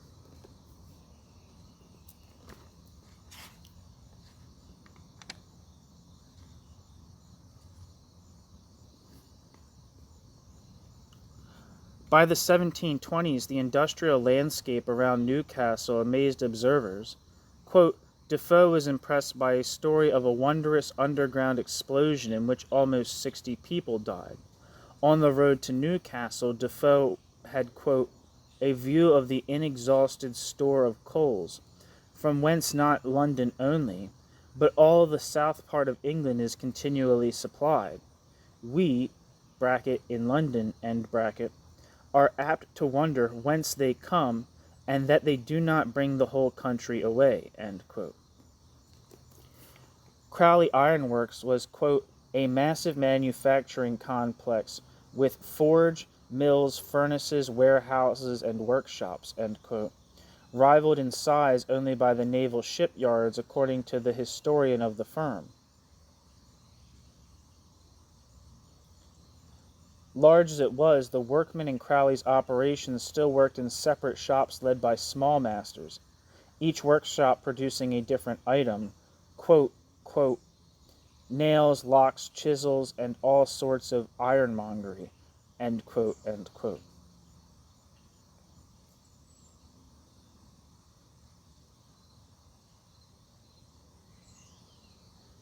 Footnote. In 1707, Sir Ambrose Crowley extended his ironworks started in 1691 by buying out his rival Edward Harrison of Solwell. By 1728, the manufacture and slitting mill at Solwell was employing hundreds of men, and was potentially the largest industrial unit in the country outside the naval dockyards. It was, quote, a massive manufacturing complex by the standards of the day, comprising forges, mills, furnaces, warehouses, and numerous workshops, end quote. End footnote. They, quote, got tools and material from the works, quote, iron keeper, end quote, employed their own hammermen and prentices, and were credited with the selling price of their goods less cost of material, in which, it must be assumed, would be included some overhead charges and profit for Crowley, now Sir Ambrose, quote, ironmonger, end quote, end quote. Clapham, 1926, as cited in Berg, 1994. This type of subcontracting had a long history in both British and continental mining operations. According to Pollard, quote, far from it antedating the rise of modern capitalistic industry to some period before 1700, it should rather be stressed how much of the older system was left in the interstices of the new factory organization, making adjustments easier and postponing to that extent the development of modern management techniques. The survival of subcontract, which at once reduces the problem of management to that of the workshop size, is perhaps the most important, end quote. As subcontracting remained a common form of organization, especially in metal and mining trades well into the 19th century, and as it remains a common practice in such industries as the construction trade today, it is difficult to specifically identify it as either a, quote, feudal or a, quote, capitalist mode of labor organization. The putting out system was itself a kind of subcontracting. Pollard argues that as these systems were effectively a way of overcoming the sophisticated problems that arise from establishing what he calls, quote, unitary firms, end quote, as opposed to, quote, several scattered mine properties or of many outworkers operating with their own tools or with their own within their own four walls, and only loosely controlled, end quote, they, quote, could provide precedents only for certain aspects of the tasks which face the entrepreneurs of the new factory industry. The task, in its totality, with its complex interrelationship of many different objectives in a flexible environment, had to be pioneered from the beginning within the framework of the British Industrial Revolution, end quote. Pollard.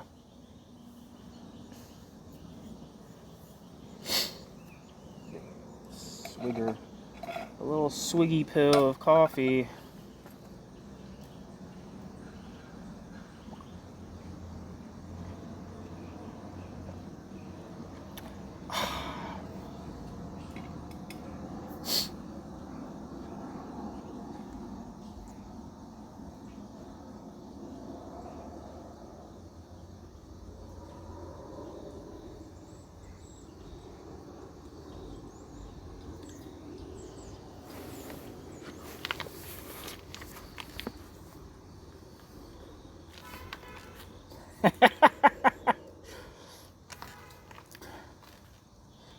These large operations were, after all, exceptional.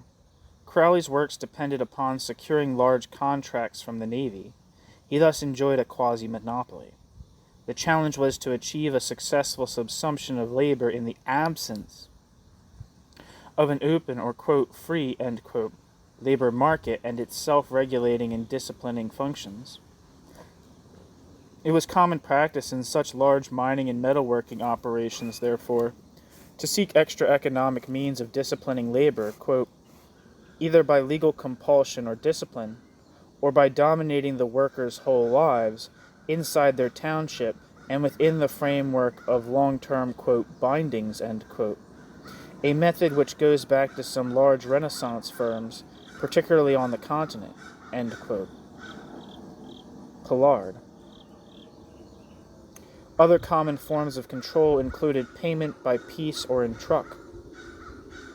Perhaps more than anything, it was the scale of such operations that set them apart as pioneers into a new type of organization involving vertical integration, one that was easily distinguishable from the traditional workshop headed by the small master and his several journeymen and apprentices. In these operations, quote, the manufacturer owned the premises, the power source and some of the machinery, but did not become deeply involved in the details of the manufacturing process. Instead, employees carried on the traditions of workplace and use of gas and power, end quote.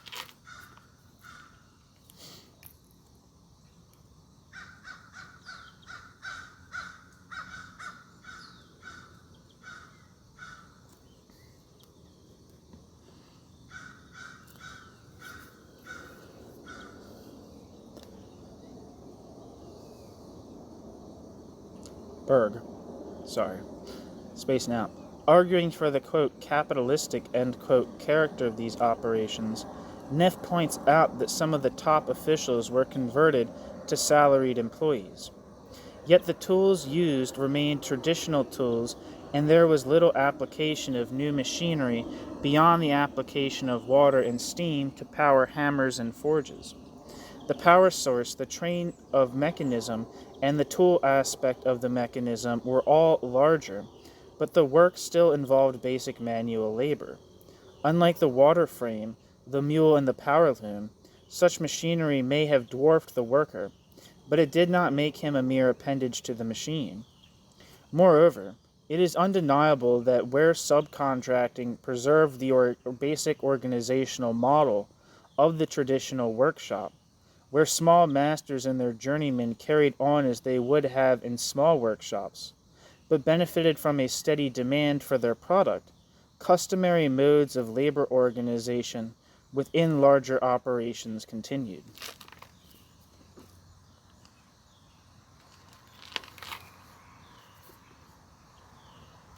The story of the submission of labor to capital in the mining and metalworking trades, the irregular rhythms of work that were involved, appears to be one of an extremely long and drawn-out struggle where relations remain somewhere between the formal and the real subsumption of labor.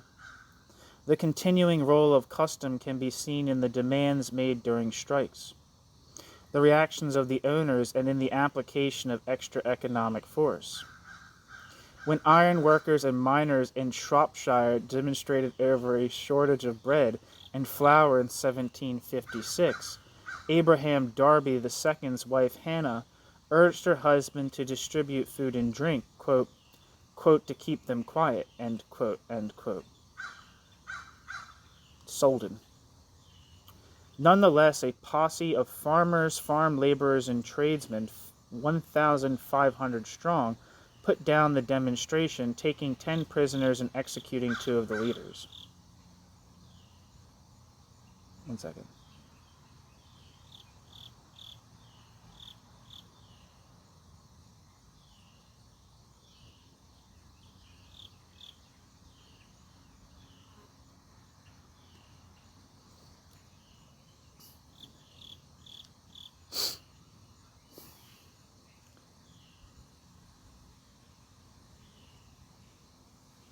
Crowley's pitmen organized strikes in 1731 and 1765. In the 1765 strike, quote, blacklegs, end quote, and armed force were called in, and while the result was a standoff, the pitmen achieved what was probably their primary goal, to get their employers to repudiate the rumor that the pitmen would not be allowed to make a bond of brotherhood. Levine and Wrightson, 1991. The pitmen may have been highly proletarian, but they were still able to organize according to the norms of the, quote, honorable trades, end quote. These observations indicate that to a very large extent the labor process remained in the control of the laborers, that customary modes of labor organization still governed the workshop, and from that we must conclude that the subsumption of labor was still more formal than real. By 1700, the shortage of wood in England was severe, and coal production was soaring. Over 500,000 tons were being shipped from Newcastle on Tyne, up from a figure of just over 30,000 tons in 1599. Neff makes the dramatic claim that the, quote, entire production of the rest of the world did not perhaps amount to much more than a sixth of that of Great Britain, end quote. Between 1710 and 1726, the Grand Alliance of leading coal mining families in northeast England was formed, quote, for joint stock mining and for restricting output and raising prices, end quote, and lasted until the third quarter of the century. As one of the few instances of monopoly power based upon industrial concentration from this period, the Grand Alliance sought to regulate the output and price of coal, which the alliance did with considerable success between 1733 and 1751, after which a period of intense, quote, cutthroat competition, end quote, set in. Footnote. When an industry is undergoing rapid expansion, writes Sweezy, quote, there is nothing to be feared from cutthroat competition. There is no need for regulating quantities produced, and the incentive to add a little something to profits by pushing prices even higher than they are may be weak and easily overbalanced by the trouble involved. Such a period began for the Newcastle coal trade in autumn of 1751, and as we shall see in the next chapter, there is good reason to believe that it lasted substantially without interruption right down to 1771, end quote. Sweezy, 1938.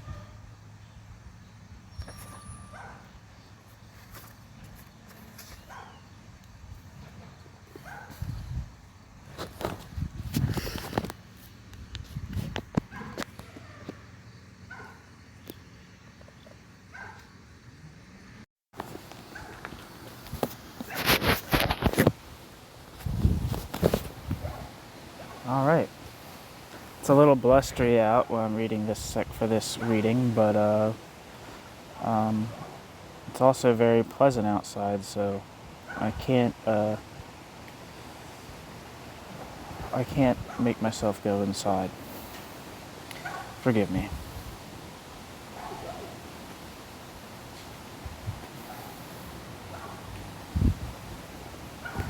Solutions for poverty. Since at least Elizabethan times, the growth in the ranks of England's poor had occupied a central place in elite discourse.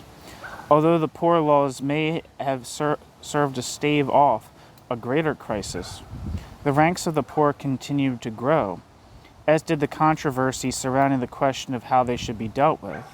With landed classes enjoying unprecedented wealth, the widening gulf separating rich and poor was reflected in social attitudes. Inadequate housing, an insufficient supply of fuel to keep warm throughout the winter, malnutrition leading to stunted growth, greater susceptibility to disease, and what is a sad curse for the manual laborer, a general lack of energy, were the real consequences of poverty. In general, such maladies were assumed to be self-inflicted. What is more, given the extreme variety in working conditions within both manufacturing and agriculture, and the fact that so many workers lived on the brink of poverty, there was a tendency to identify working people, quote, with that substratum of the population which was rarely, if ever, regularly employed, end quote. Ashton. By the early 18th century, some attitudes had already hardened into a view held by many pamphleteers, anticipating the teachings of Reverend Malthus by nearly a century, blaming the insecurity experienced by laboring people on defects of character. England's elites were increasingly alarmed at the thought that working people often labored only 4 days of the week, and preached that the poor needed guidance from the more educated and well-to-do, who should hold them to industry and guard their morals. In 1697, John Locke had proposed to the Board of Trade that if the poor refused to work, they should be whipped or even mutilated. The only way to make workers more temperate and industrious, wrote William Temple in 1739, was, quote, to lay them under the necessity of laboring all the time they can spare from rest and sleep, in order to procure the common necessaries of life, end quote, end quote. Ashton, quoting Temple's reflections from Smith, 1969. 40-odd years later, Arthur Young would put it more bluntly, quote, everyone but an idiot knows that the lower classes must be kept poor or they will never be industrious, end quote, end quote. Ashton adds, quote, enclosure was desirable if only because rights of common led to irregularity of work, end quote. Ashton, 1964, quoting Gilboy, 1936. From this, it would appear that enclosers were quite aware of the effects enclosing had upon the conditions of labor. End footnote. As the century wore on and it became increasingly clear to some that while the material conditions of both the elite and the middling sort had been improving steadily for some time, there was little evidence to suggest that the lower orders had seen much benefit themselves. Wilson comments, quote, the proportion of total heads and hands of the nation, perhaps as much as a third or more, left stranded by progress in 1750, disposes of any lingering fallacy that unemployment is a creation of the Industrial Revolution, end quote.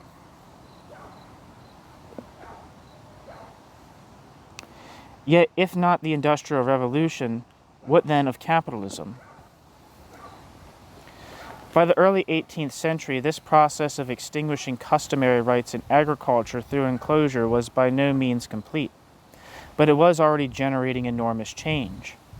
An emerging labor market, characterized by the spread of wage labor and the increasing monetization of an economy now characterized by its capacity for self-sustaining growth, was developing in the context of an unprecedented expansion of the domestic market. At the same time, there was an even larger underclass of unemployed and underemployed persons. Poor relief was the primary social and legislative mechanism by which the English government buffered this effect of agrarian capitalism. When the system was performing its intended role, it specifically helped to prevent chronic malnutrition. Aside from those who were wholly dependent on aid, the elderly, orphans, and the infirm, poor relief was only available as a means of supplementing wages when existing wages were insufficient to allow any given household to meet its dietary requirements. Any, quote, able-bodied, end quote, person was expected to work as much as they could before receiving relief. Since the price of bread fluctuated wildly, the numbers of those receiving relief also fluctuated. falling as low as 5% of the population in good years and rising as high as 40% in bad years, typically averaging around 10%, according to Hay, 1982.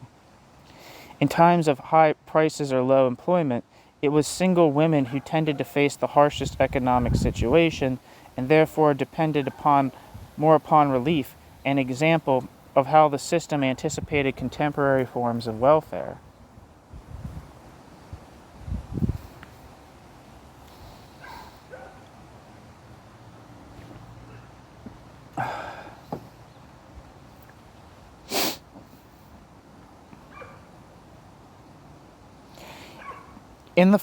If the fact of being deprived of access to commons and land for subsistence farming meant that the poor faced periods of exceptional suffering during economic downturns, poor relief at least helped to ameliorate that suffering.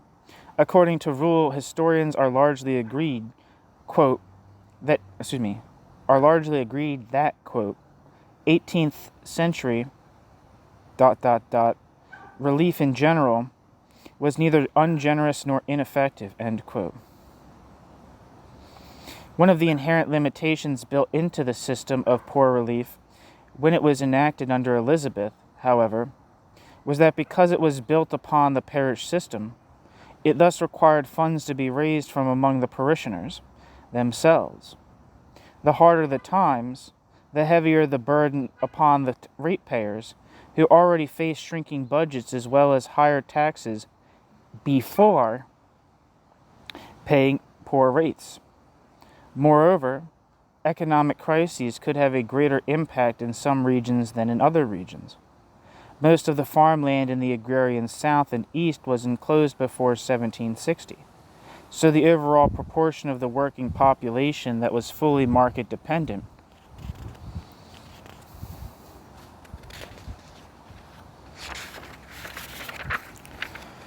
took me a while to flip the page, would have been higher there in other regions. Higher here than in other regions. In good times, more intensive farming meant heavier employment of wage labor on farms, but in bad times, unemployment soared whilst at the same time there were fewer options for by-employment than there were in many industrial regions. This built-in contradiction made the system of poor relief inherently unstable. Moreover, as agrarian capitalism continued to develop, moving British society in the direction of ever greater market dependence, the problems resulting from increased social dislocation only continued to increase.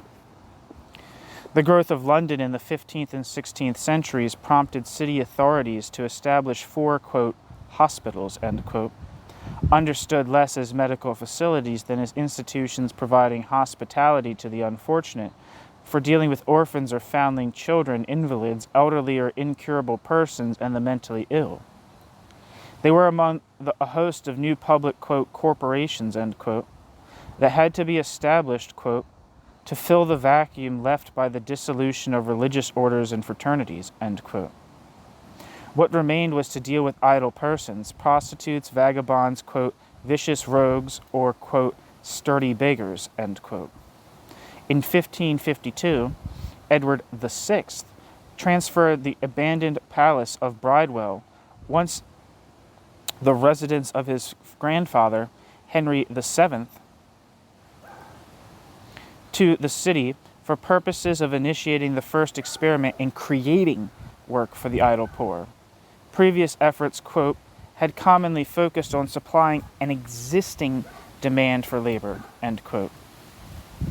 Innis. The methods of enforcing a rigorous labor discipline could be quite harsh, including putting the residents to harsh labor and enforcing this with whipping as needed. Corporal punishment was a holdover from previous methods of dealing with the idle poor. What was new about Bridewell was an effort not only to punish, quote, sin, end quote, but to reform the poor by putting the poor to work, forcing religious observance and exercise. The emphasis on saving souls and reforming individuals meant that Bridewell focused on the most problematic individuals rather than those who were merely suffering from material want and lack of employment. In the midst of an ever-expanding metropolis, however, the capacity of Bridewell to handle up to 500 committed vagrants at a time was quickly overwhelmed.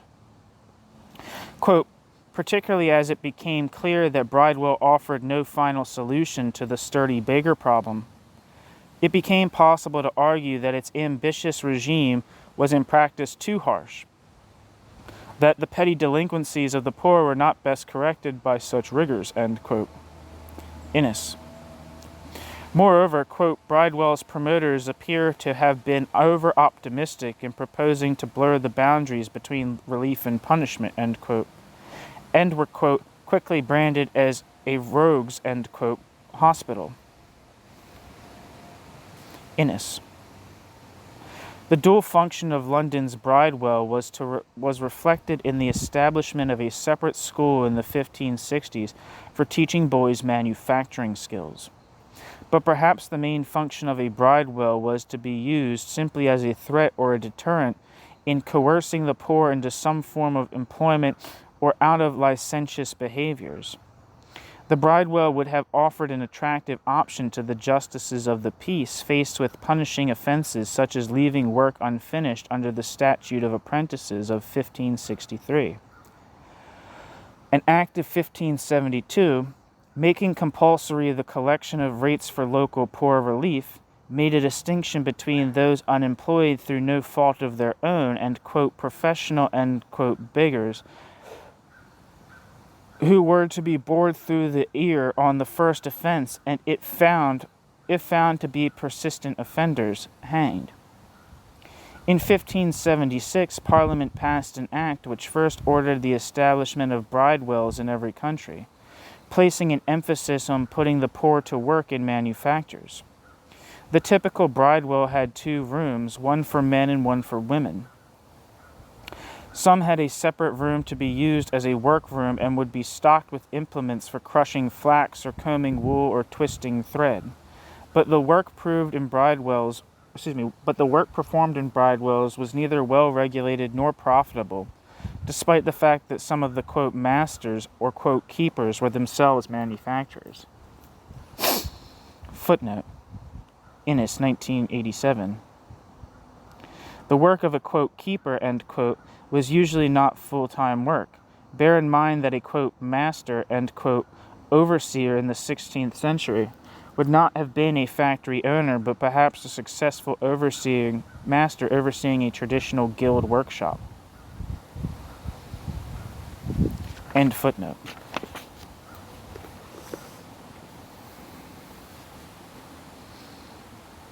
In spite of the criticism, lack of profitability, and charges of mismanagement and even corruption, local prison hospitals on the Bridewell model were built in more than a dozen towns and at least a quarter of English counties by 1600. By 1630, quote, a network of Bridewells covered the whole of England, end quote. In 1598, Essex had plans to build 23 Bridewells in the country. In 1600, Wiltshire had plans to build 1 in every 100. End footnote.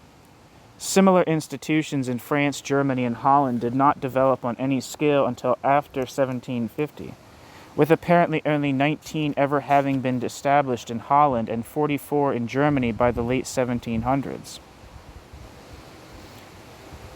by which time England had over 170. Joanna Innes states that it is, quote, not obvious that English social and economic arrangements were so different from those prevailing everywhere on the continent as to account for so distinctive a governmental response, end quote. Innes. Innes is skeptical of scholars who view the emergence of Bridewells as specifically associated with the emergence of capital, although she recognizes that they emerged in the more advanced cities in Europe. Key to her argument is the claim that, quote, Bridewells clearly played no part in inaugurating, bracket, the modern system of labor relations, end bracket. Bridewells arrived too late in the day.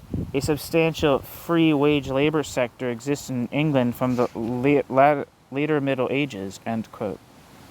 Reminiscent of Epstein's claims, Innes appears to associate capitalism with the emergence of wage labor across Western Europe, from the early modern period.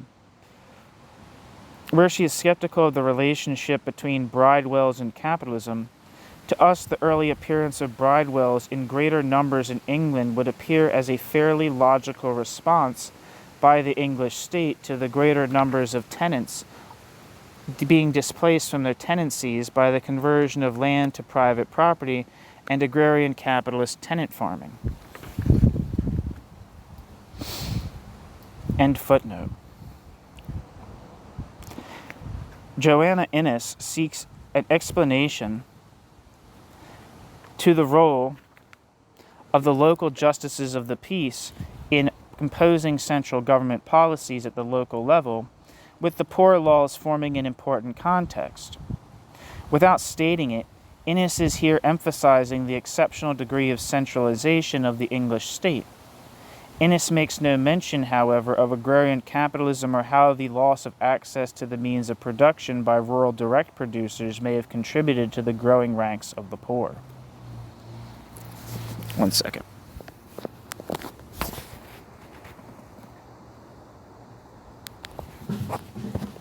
Alongside the Elizabethan poor laws, charities had been dispensing various forms of material aid to the poor for centuries.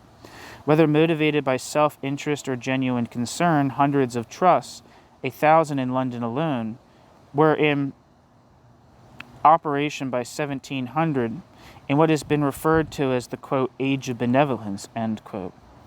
Wilson citing Jones. Likewise, thousands of charity schools were set up to provide elementary education to children who would otherwise go without. Founded in 1698, the Society for the Promotion of Christian Knowledge coordinated the movement. Initially more passive in character, over time the charity schools expanded their services in the direction of providing pauper children with education or apprenticeship in a trade. In the stream of pamphlet literature that was produced during the reign of William III and Anne I, quote, economic principle and philanthropic argument were closely intertwined, end quote, adding, quote, to a notable enlargement of the concept of social welfare, end quote, that was, quote, something more than the mundane necessity of keeping the poor from starvation, end quote. While charity schools had their critics, the debate surrounding them, quote, was negligible compared with the passions that raged around the proposal for workhouses, end quote. Holmes. Workhouses date from at least the early 17th century. Paul Slack situates the emergence of the workhouse as part of a campaign of, quote, ambitious local experiments in social welfare which were erected on the statutory foundation of the Poor Law. They occurred chiefly in corporate towns, and, in the period from 1570 to the 1630s, in municipalities ruled by Puritans. In Norwich and other East Anglican towns in the 1570s, in Salisbury, Dorchester, and other western towns in the 1620s, alliances of godly magistrates and ministers sought to remodel their little commonwealths. And they used the management of the poor as a tool for that purpose. If idleness were rooted out, drunkards, bastard bearers, hedge breakers, and other rogues would disappear. Poverty itself might be conquered along with ungodliness, if only there were sufficient investment in social engineering. Accordingly, there were censuses and listings of the poor, workhouses and schooling for poor children, storehouses and hospitals, municipal enterprises such as the breweries of Dorchester and Salisbury, end quote.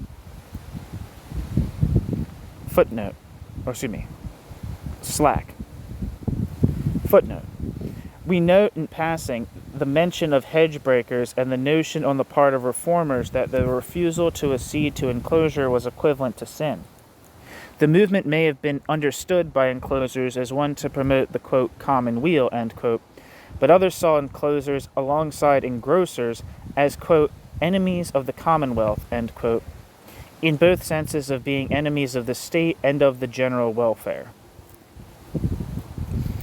End footnote. Workhouses were thus part of a broader social welfare campaign in early modern England that was both religiously inspired and at the same time inspired by the concept of the, quote, common weal, end quote, which had long lost its meaning of simply the realm and had come to refer to the general well-being of the people. One of, if not the, earliest was the workhouse at Newbury, established in response to the economic downturn of the 1590s, which opened in 1628. The Newbury workhouse was informed by, if not inspired by, the large and centralized textile operations that had previously existed in Newbury. Quote, by the mid-1620s, the large-scale factory system of manufacture developed by the Winchcombe and Dunham families in Newbury in the early 16th century had long been abandoned, due to changes in the commercial and regulatory climate. However, the benefits of centralized production were never totally abandoned, and some of the town's more successful and prosperous clothers continued to operate centralized integrated workshops, concentrating those stages of manufacture that required close supervision on their own premises, and utilizing outworkers for processes such as spinning, which employed large numbers of part-time workers, and fulling, which demanded large-scale production to provide a direct return on the substantial fixed capital investment needed. It was to this form of organization that the corporation turned when setting up the workhouse, end quote. Jackson. Other early experiments with workhouses dating from the 1630s were, quote, isolated and short-lived, end quote. Brundage. Larry Patriquin points to the difficulty of distinguishing between early bridewells and early workhouses, noting that the Webbs suggested the first workhouse was set up in the London suburb at St. Giles in the Fields in the 1640s. As workhouses emerged, they were operated in close association with bridewells, being directed at addressing the needs of the unemployed rather than, quote, sturdy rogues, end quote. In 1649, the London Corporation for the Poor opened. Ambitious in and of itself, its promoters had a much grander program in mind.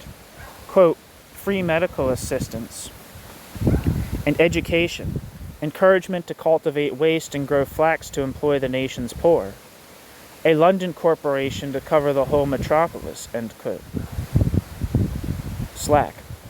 They had to settle for a program of workhouses in the old city teaching or setting to work 80 children at a time and putting 1,000 adults to work, most in their own homes. The expense proved more than the body politic was willing to support, and the scheme failed at the Restoration.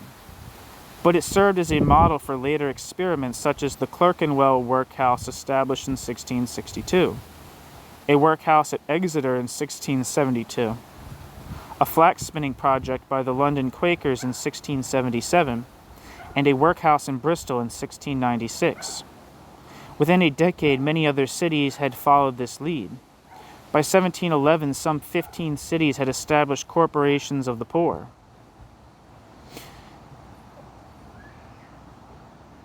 Worcester, I don't know how you say that, Worcester, established a workhouse in 1703, quote, in which, quote, beggars and idle people, end quote, could be compelled to work, end quote.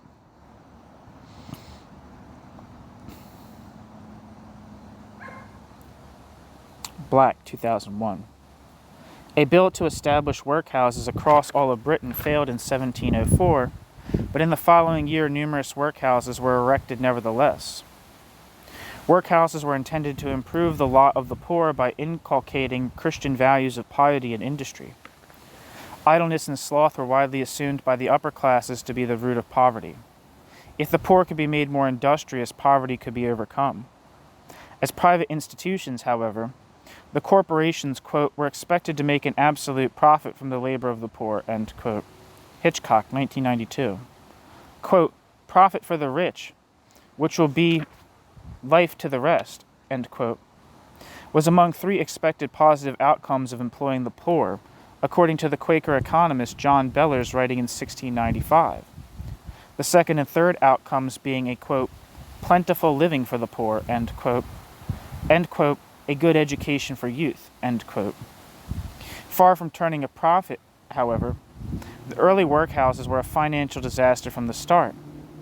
Like the Bridewell movement of a century earlier, the workhouse movement also blurred boundaries, but not so much between relief and punishment as between relief and profit. They employed low-skilled labor in producing goods for which demand was limited and maintenance costs were high. Finding those with the necessary experience and expertise to be effective supervisors and organizers of the labor undertaken inside the poor house proved intractably difficult. While the workers included children and able-bodied adults, they also included criminals and the mentally ill. The output of the workhouses could not compete with private enterprises producing the same handmade goods. The workhouse at Bristol had lost 1,980 pounds during its first 7 years of operation. A workhouse belonging to the London Corporation of the Poor was 3,300 pounds in debt by 1711. These two facilities were soon converted into a hospital and a house of corrections, respectively. Quote, tiring of the failure of their good works, the Guardians slipped back to the simpler palliative of outdoor relief, end quote. It had not taken long to recognize that maintaining the unemployed in workhouses was more expensive than simply providing them with a small payment in cash. Or with small payments in cash, The corporations for the poor founded in the 17th century had been promoted by sectarian and dissenting bodies. Founded as an Anglican response, the SPCK took charge of the workhouse movement at the outset of the 18th century and thereby reduced the level of controversy surrounding workhouses. In the context of the still heated controversy over the Hanoverian succession, however, critics charged that the charity schools promoted by the SPCK would become breeding grounds for Jacobitism. Moreover, Bernard Mandeville and others leveled a straightforward argument rooted in strict class prejudice when they charged that the students in charity schools would be educated beyond the, quote, blissful ignorance, end quote, of their station in life. The SPCK found the workhouse movement useful for dealing with such criticism, and in 1712 proposed to train children of the respectable poor in simple tasks suitable to their lot, alternating working days with education days. By 1714, the society had managed to facilitate the establishment of some 55 charity schools providing elementary education and teaching Christian knowledge to over 2,000 children in London, and another 1,000 charity schools in the countryside. But lack of funding and experience caused the working schools to fail, and the charity school movement lost its momentum. Nearly a century later, the movement had, quote, lost both momentum and idealism, turning in some cases to mere juvenile workhouses, end quote. Wilson. And their decline left a void in Britain's educational system. By contrast, despite the fact that the workhouse as a model for employing the poor was clearly a financial failure, the construction of workhouses was about to take off, but not because a way was found to make them profitable. Local justices of the peace typically favored any scheme which promised to reduce the burden of the poor rates on their parishes. And workhouses were not the only proposed scheme. In 1721, a government official named Elias Barnes proposed a scheme to establish charity schools throughout the kingdom to teach women and children how to spin fine yarn at low cost. In making this proposal, he appealed to the interests of the ratepayers. Quote, surely if we do not find a way to employ our taxable poor, they must be maintained out of the produce of our lands, end quote, Barnes argued. This was an appeal to the kind of thinking that went into the passage of the Workhouse Test Act in 1723. In response to the outcry from ratepayers at rising poor rates, the Act made work a prerequisite for the able-bodied to receive relief. The Act itself may have had little direct impact. It was passed at the behest of a religiously inspired reform movement organized through the SPCK. Just as scientific and industrial developments in Britain came from private initiative, so Parliament played only a small role in facilitating the development of workhouses. Footnote: Barnes' proposals were never acted upon, and he afterward removed to the continent, where he appealed to the German, French, and Dutch governments to try his scheme with minimal success. End footnote. The Workhouse Test Act transferred authority over poor relief to local magistrates, giving local parishes the right to deny poor relief to anyone who refused to labor in a workhouse.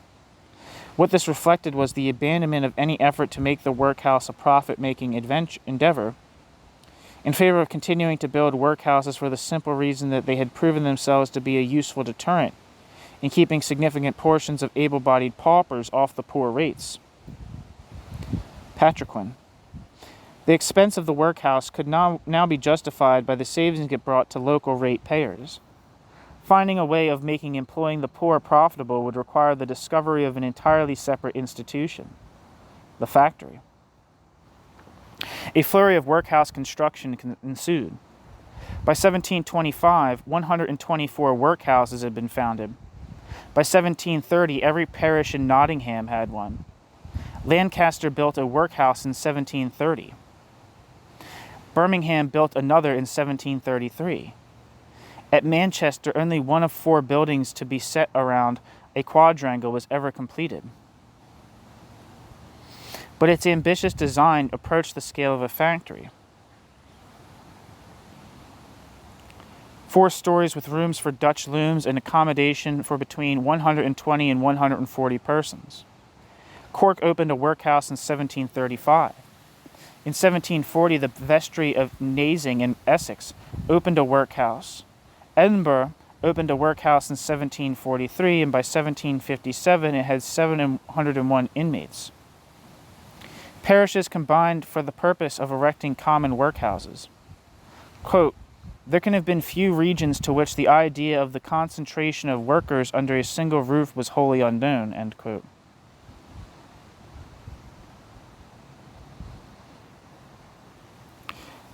A 1777 survey found 1,196 workhouses across England, housing an estimated 90,000 paupers and deterring a far greater number. Hitchcock. Most had been built before 1750 and in the countryside, where the earliest workhouses had been built, mostly in the towns. None of them were financially self-sufficient, but they continued to be built. By 1803, there would be around 3,765, roughly one workhouse in every market-sized town. By 1815, quote, the workhouses seemed to have become mainly asylums for the helpless poor, and rarely employed the able-bodied, aged people, and children predominated in them.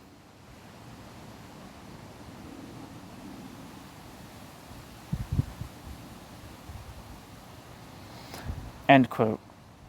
Crowther.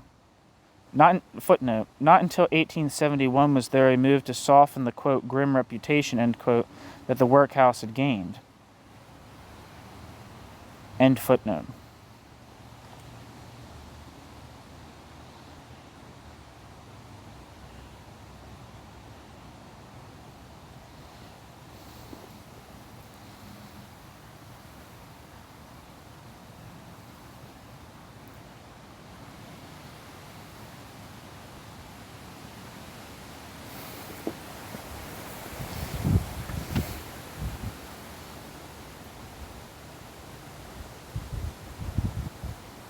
Another century and more would be passed before the workhouse would outlive its usefulness in keeping the poor rates down. Private employers in manufacturing cried foul about workhouses as a source of unfair competition, yet their cries were tempered by the fact that they also benefited from the way in which workhouses and the poor laws together tended to drive down the price of labor. Moreover, by providing a social safety net for much of the working poor, the poor rates absorbed surplus labor during periods of low employment, preventing or easing crises, and in effect stabilizing the transition to and the expansion of a national labor market. This was particularly true in agriculture, where a majority of laborers, dispossessed of the means for self-subsistence, required assistance in surviving through seasonal downturns in work. It was also true in domestic manufacturing, where the putting-out merchant, faced with shortages of demand or supply, could respond by simply decreasing the number of orders he put out. An emerging system of, quote, tramping also eased labor supplies, whereby friendly societies issued, quote, blanks to unemployed members, giving them entitlement to travel to another town in search of work, whilst meanwhile being supported by their society. A woolcomber could, by this method, claim support from any woolcomber society in England.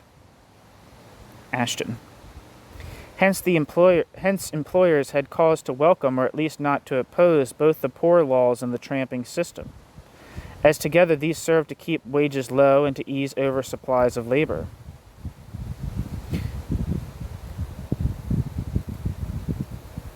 Ratepayers may have grumbled at the personal expense of the poor laws, but from, quote, the perspective of the landed classes, end quote, writes Patriquin, quote, poor relief was the price to be paid for a, quote, improved, end quote, method of exploitation, end quote. Despite their failure to be an effective means of resolving problems of poverty, workhouses survived throughout the 19th century, eventually becoming the habitation of last resort for the destitute.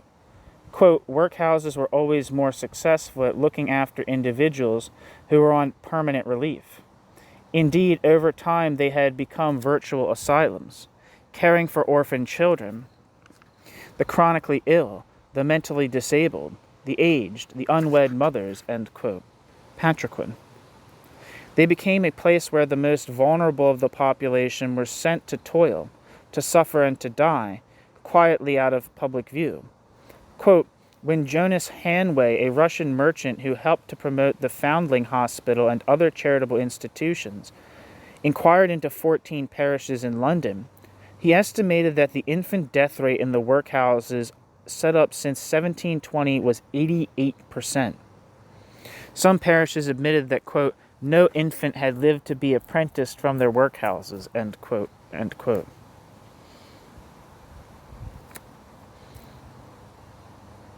Wilson, 1984, citing Hutchins, 1940. Workhouses were far from the only place where the horrors of poverty were played out. In a society where disease and violence were common, the cruelties of the workhouse did not necessarily stand out in sharp relief. As philanthropists abandoned the workhouses as a solution for poverty, private employers were effectively in a position to take over the project. Quote, the private factory, end quote, writes Wilson, quote, emerges imperceptibly from the antecedents that include the workhouse, the first experiment in organizing labor in concentrated groups, end quote. Wilson. Let us reflect for a moment on this statement by Wilson, for it suggests one direct line of development between agrarian capitalism and the Industrial Revolution. Centuries of enclosures accelerating in the 18th century had dislocated the English peasantry and given rise to a class of paupers, vagabonds and small cottagers facing unemployment or chronic underemployment, stimulating an elite discourse on what to do about the, quote, problem of the poor, end quote, and a debate on how to put idle hands to work. The work of agrarian laborers employed by tenant farmers renting farms on enclosed fields was probably not as intensified or as exploitative as factory work, but it is doubtful that agrarian laborers observed, quote, St. Monday, end quote, as artisan craft workers still did, since too much idleness would surely have met with being docked pay or a termination of employment. By the late 17th century, liberal thinkers were seeking ways to lessen the burden of poor relief by putting more hands to work, thereby increasing the wealth of the nation. Eventually, they hit upon an idea for how to accomplish this through a legal form common to this period, the corporation. Thus, the initial attempt at combining laborers under one roof, subject to supervision and the coordination and assigning of tasks, emerged as a new scheme to deal with the twin problems of poverty and underemployment, both resulting largely from the dislocation of agrarian producers associated with agrarian capitalism. What is conspicuously absent from the early 18th century calls for founding workhouses is any concept of using the profit motive to induce managers to respond effectively to market competition by seeking ways to increase worker productivity through intensifying the labor process.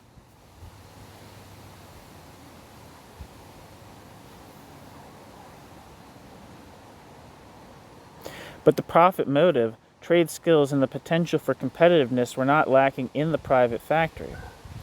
Once conditions of labor in England had reached the point where workhouses, in which any control over the labor process by combinations of craftsmen was a dead letter, had become widespread, it was but a small step for the private employer to argue that he could offer the same or better terms of employment in the form of an operation with greater long-term viability.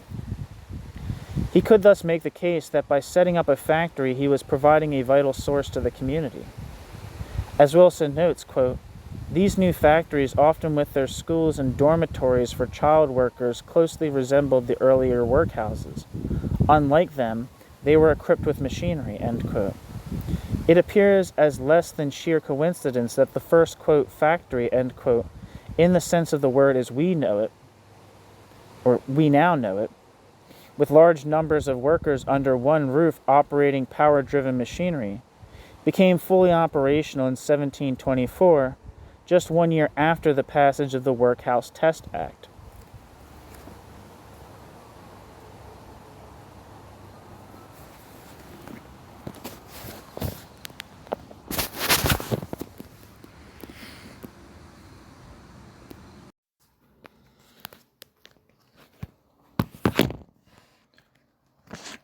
According to the Oxford English Dictionary,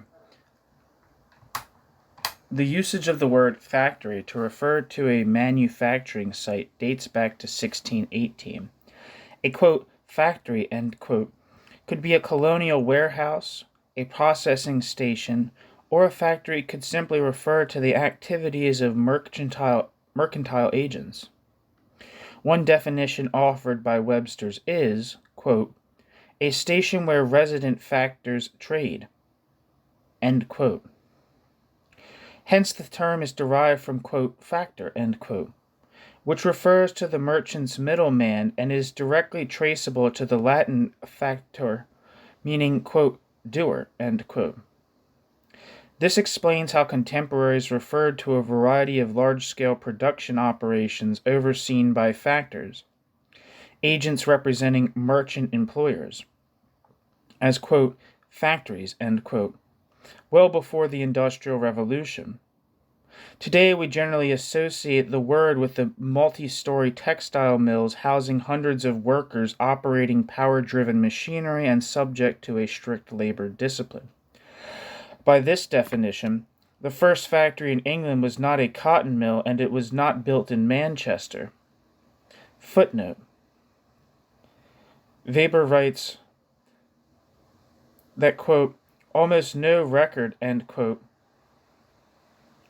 It might be Weber, actually. I'm not sure. I don't know the first name, so I don't know if it's a German or an English person, but writes that we have almost, quote, almost no record, end quote, of new factories down to 1700, but that it is impossible that they were entirely absent, end quote, since government no longer barred such industry. What Weber means by, quote, factory, end quote, may simply be synonymous with, quote, mill, end quote, for he writes of the Huguenots forming, quote, small, end quote, factories in Amsterdam, Haarlem, and Utrecht to make mirrors, silk, and velvet. Suffice it to say that prior to the Derby silk mill, few if any other large-scale operations involving numbers of machines driven by an external power source had previously existed. Polham's clock mill may be one of these few.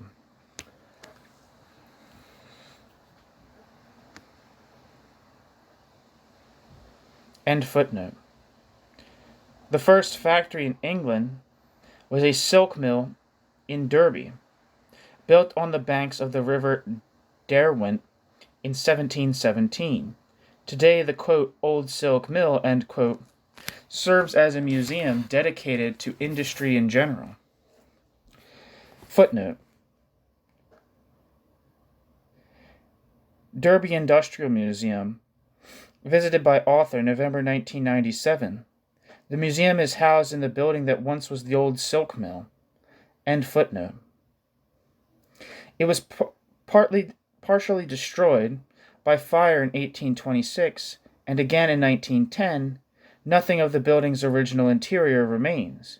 Yet standing outside the structure, taking in its red brick facade, belfry tower and smokestacks, one can imagine the familiar scene of silk workers arriving early and waiting for their employer to open the large wrought iron gates, and one can ponder how it could have been built fully half a century before the boom of cotton factory construction following Richard Arkwright's introduction of the water frame. That the first factory was a silk factory should not surprise. In the late 17th and early 18th centuries, the demand for silk stockings, particularly for men, was very high, hence the high demand for silk thread. Silk was a luxury item relative to other textiles, and the higher prices to be earned from silk thread no doubt helped to sustain the profitability of the operation. At the same time, however, silk could never be cheapened to the point of enabling a vast expansion of demand, as later happened in the case of cotton. Although silk production in England dates as far back as the 14th century, it received a tremendous boost after 1685, when Louis XIV revoked the Edict of Nantes. Huguenot refugees from Tours and Lyon, maybe that's Tours and Lyon, fled to England, bringing with them the advanced silk weaving skills that had long served France to the envy of other nations. They settled outside London in the district of Spitalfields, where by the early 18th century there were some 15,000 to 18,000 silk looms. However, attempts by the London companies to enforce their restrictions and control silk production in the interest of a small group of masters provoked many of these immigrant craftsmen to relocate to the East Midlands countries of Nottinghamshire, Leicestershire, and Derbyshire, where stockings had been produced for over a century using Lee's stocking frame, invented in 1589. A Royal Lustring Company was founded in 1692, and citing a decline in the number of looms operating in England, managed to persuade Parliament to prohibit the import of imported silks from France in 1698 and from India and China in 1701. Heavy duties on imported silks continued until 1765, when all imports of manufactured silks were prohibited, a policy that lasted until 1824. The English silk industry thus enjoyed near a full protectionism throughout the 18th and well into the 19th centuries. Footnote. A tariff system that went into effect continued to provide protection for English silk manufacture and was gradually reduced until it was abolished in 1860 under a new commercial treaty with France, whereupon the English silk industry went into an immediate and irreversible decline. End footnote. A solicitor named Thomas Cotchett, born in the Derby area, set up as a, quote, reeler, end quote, a supplier of textile equipment in the London area, where he would have been familiar with the high demand for silk thread in the cottage manufacturing at Spitalfields. Thus, in 1702, he chose to set up a small water-driven mill on the Derwent in Derby to power silk reeling machines and Dutch, quote, engined, end quote, looms. Chapman. Built by the well-respected engineer and inventor George Soracold, who specialized in waterworks. The, quote, old shop, end quote, housed Dutch machines for, quote, doubling, end quote, or strengthening silk thread and could accommodate 48 doublers. Butterton, 1996. One of these doublers was John Loam, Lombe. I'm going to say Loam, because I don't know how else I could say it. Having seen the frustration at the poor quality of thread produced by the Dutch machines, Loam is said to have gone off to Italy to study the design of the Italian machines that produced the finest organized silk thread. Footnote. Quote, details of the mechanism which had long made Italian engines for winding, spinning, and twisting raw silk into organize the envy of the world, and the source of an absolute monopoly of that material, had been published in England in 1607 and 1621, but had never been adopted in practice, end quote. Hertz, 1909, end footnote. Whereupon Loam brought the designs back to England in an act of industrial espionage for which it was believed he later paid with his life. Legend suggests he may have been poisoned by a suspicious Italian woman who appeared briefly in Derby just prior to his death. John Loam had returned from Italy around 1717, and in 1718 his half-brother, or by some accounts his cousin, Thomas Loam, a London silk merchant, obtained a patent on, quote, 3 sorts of engines never before made or used within this our kingdom of Great Britain.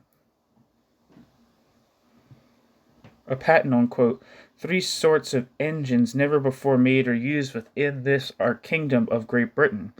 One to wind finest raw silk, another to spin, and the other to twist the finest Italian raw silk into organize in great perfection, which was never before done in this our kingdom, by which means many thousands of families of our subjects may be constantly employed in Great Britain, be furnished with silks of all sorts of the manufacture of our subjects, and great quantities exported into foreign parts by being made as good and cheap as any foreign silk can be. End quote.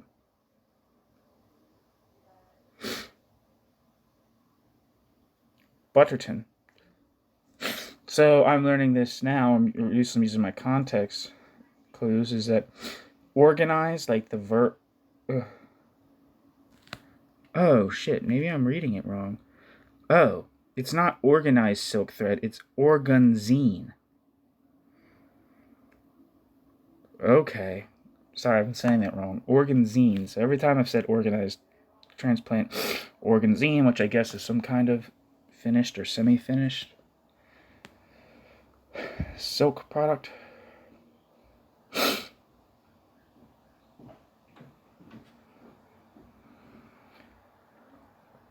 Patent in hand, Loam called upon Soracold to undertake the construction of a new mill, built beside the, quote, old shop, end quote, on a far more impressive scale. The, quote, Italian works, end quote, mill was completed in 1721. It was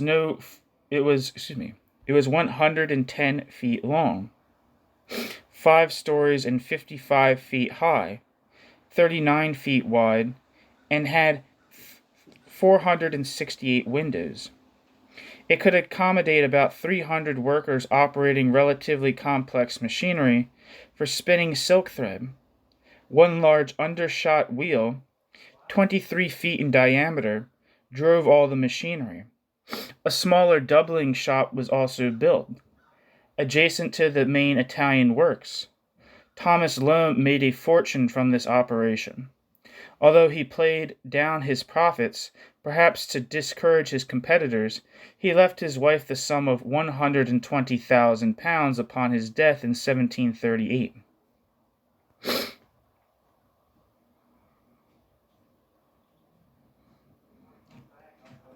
Footnote. Apparently, when the patent expired in 1732, Loam petitioned for a renewal, writing to Parliament, quote, that the works had taken so long a time in perfecting that there had been none to acquire emolument from the patent, end quote. Hutton comments that, quote, he had forgotten to inform them that he had already accumulated more than £120,000. Thus, veracity flies before profit. End quote. End footnote.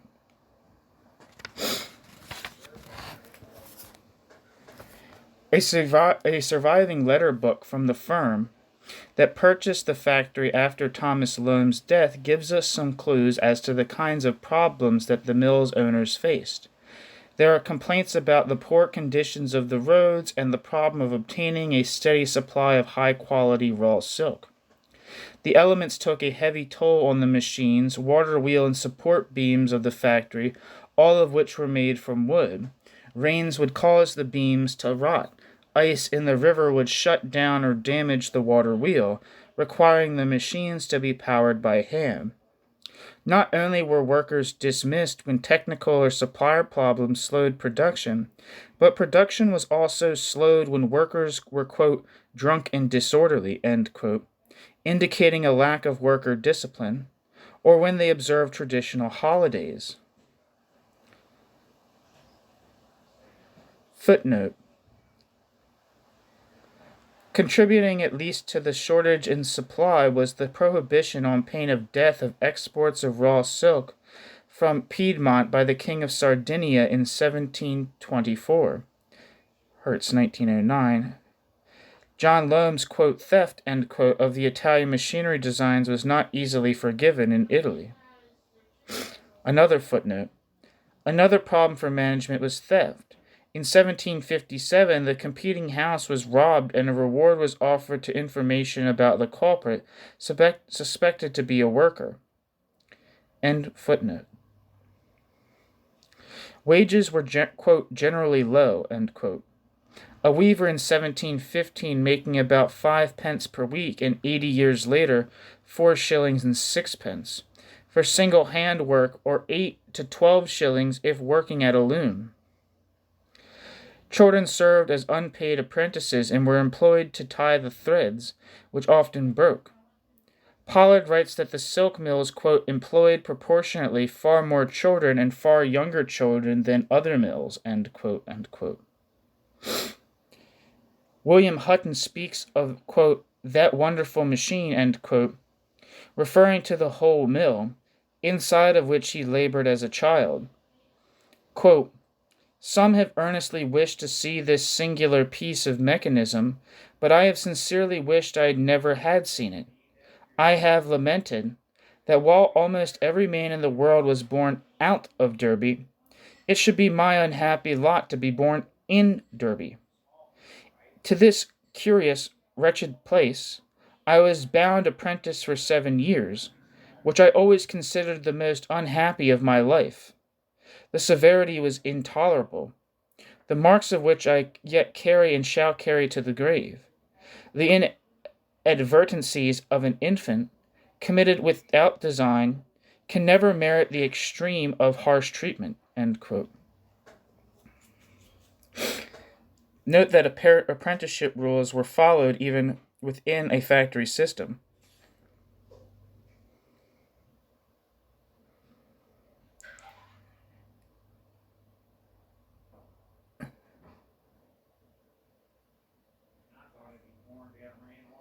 In Hutton, the factory children of the 19th century had an early prophet. A rare glimpse of the culture of the workforce is given by a visitor writing in 1778. Quote, these mills employ about 200 persons of both sexes, and of all ages. to the great relief and advantage of the poor. The money given by strangers is put into a box, which is opened the day after Michaelmas Day, and a feast is made, an ox is killed, liquor prepared, the windows are illuminated, and the men, women, and children employed in the work, dressed in their best array, enjoy in dancing and decent mirth a holiday, the expectation of which lightens the labor of the rest of the year. It is customary for the inhabitants of the town, and any strangers who may be there, to go to see the entertainment, and the pleasure marked in the happy countenances of these people is communicated to the spectators and contributes to the provision for the ensuing year. End quote.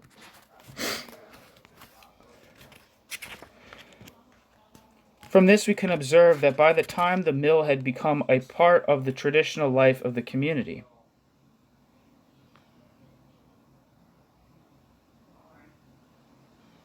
okay, that quote was from a Bray, someone called Bray, with the last name Bray, written in 1783. From this we can observe that by this time the mill had become part of the traditional life of the community. We are left asking whether the observance of such a communal holiday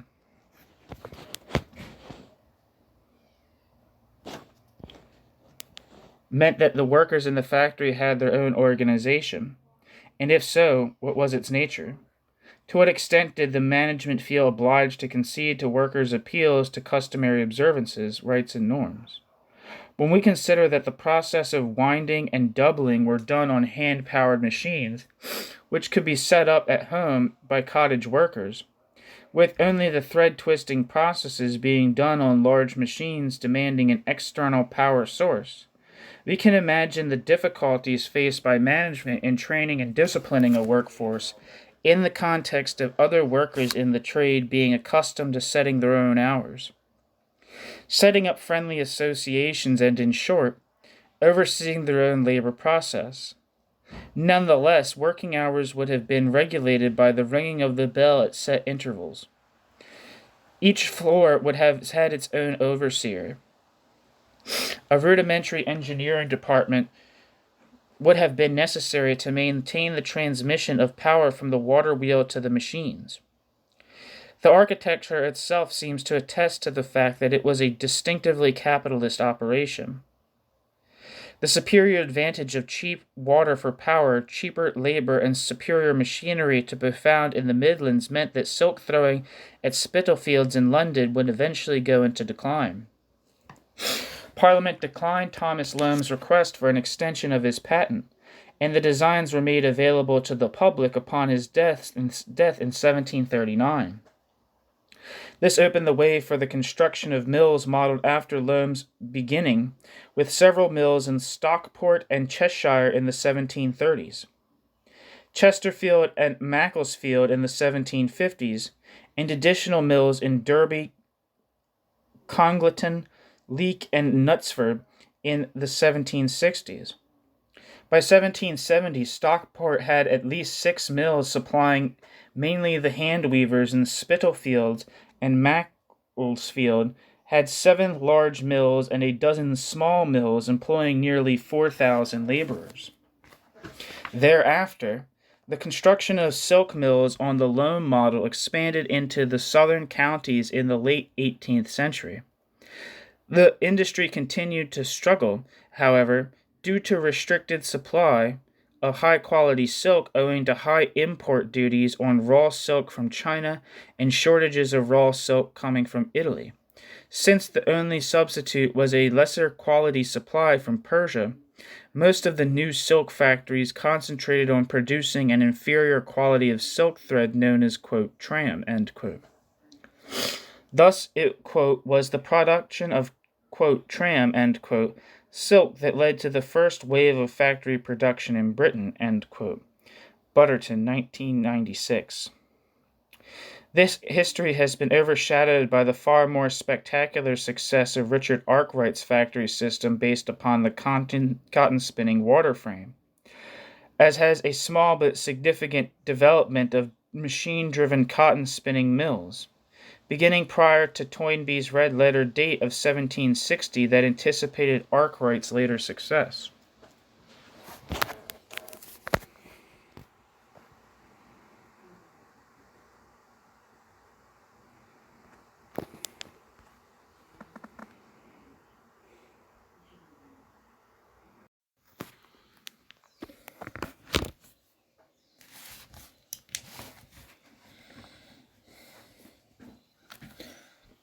Quote, a gimcrack, Gymcrak,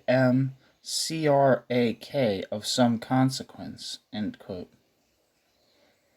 In the early 18th century, England's textile industries were undergoing a shift in direction characterized by local crises. The growth in the triangular trade between England, Africa, and the West Indies meant an expanding market for textiles, especially in coarse goods such as linens, the textile of preference for clothing slaves. But the previously overwhelming share of exports held by textiles and led by wool was declining, and this can be attributed to the growth of the domestic market and the emergence of many new industries. Manufacture of Britain's leading export cloths, woolen and worsted, had historically been centered on three regions: East Anglia in and around the city of Norwich, the west of England near between Dorset and Gloucestershire, and the West Riding of Yorkshire. Lancashire also had a strong tradition of woolen production that survived into the 19th century. The only area of concentrated woolen production in Scotland was Aberdeen, but, quote, any incipient Scottish woolen cloth industry had long been suppressed as a result of English competition after the Union, end quote. Christie. With the Peace of Utrecht in 1713, certain English cloth exports to Holland were hit hard by the drop in re-exports from Holland, as former customers of the Dutch entrepot trade were finding that in the new environment of peace it was easier and to their advantage to trade directly with the manufacturers, circumventing the Dutch middlemen. Exeter had another problem. High-quality Irish linens were claiming a large share of the traditional market in serges. The serge trade was simply falling prey to, quote, one of those striking changes of fashion which from time to time stretch the ingenuity of the manufacturer and consign the unenterprising to perdition, end quote. Where the serges had seized the cloth markets in the 1670s, they now fell prey to the latest trend out of Norwich, quote, stuffs, end quote. Another reason for this shift, aside from fashion, may have been lower wage rates in Norwich. The depression in local exports from Exeter embittered labor relations, and heated protests took place in 1717 and 1724. Following the 1724 protest, workmen's clubs were banned locally in 1725. Attempts by clothers to import ready-spun and combined worsted from Ireland and to introduce new fabrics that might appeal to the changing tastes of the market were frustrated by these daily disturbances.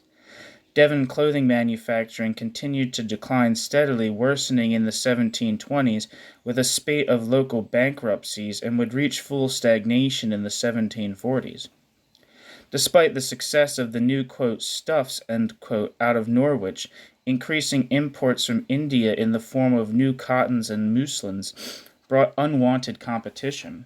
While British weavers enjoyed the same quality of implements as their counterparts in India, their fingers lacked the same dexterity and skill. The Norwich drapers petitioned the Commons for relief between 1695 and 1721. The first bill seeking a ban on Indian cloths came in 1696, but failed in the House of Lords, where the East India Company had a strong influence. In 1701, a bill passed forbidding English citizens to wear calicos and other cottons from India, or silks from either India or China. It proved an extraordinarily difficult law to enforce, as smuggling was rampant. Okay, I got a couple footnotes to read here. Footnote. Quote, when Celia Fiennes visited Exeter in 1698, she wrote admiringly in her journal that the country, quote, that the industry, quote, turns the most money in a week of anything in England. She had caught the atmosphere of a boom town. Surviving figures show that Exeter's own export trade, mainly to Holland, had also expanded rapidly, so that around the turn of the century it was probably responsible for nearly 50% of the country's exports of this type of fabric, which in turn accounted for about 20% by value of all woolen exports. But the competition of Norwich, where wages were lower, and Yorkshire, already switching from its decaying kersey trade to the new worsted stuffs, soon began to leave its marks of distress.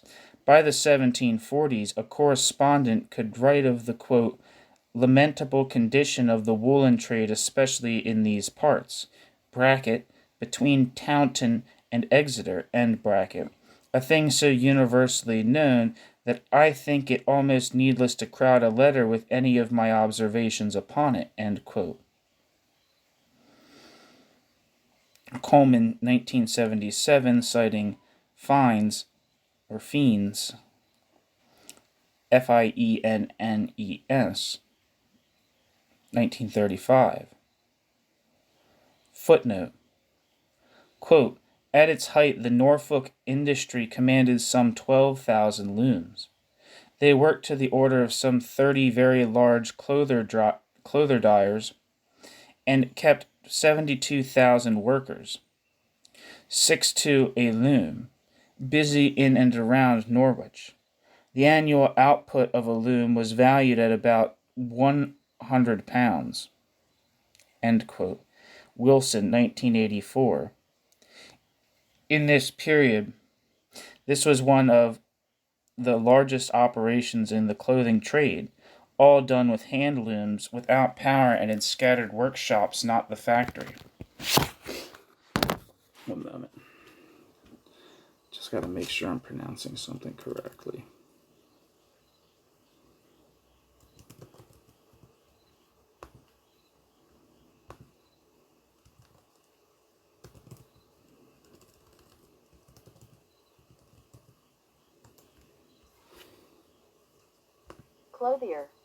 Clothier. Oh, it is clothier. I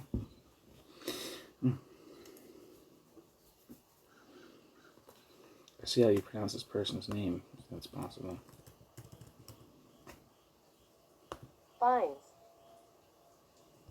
Fiennes.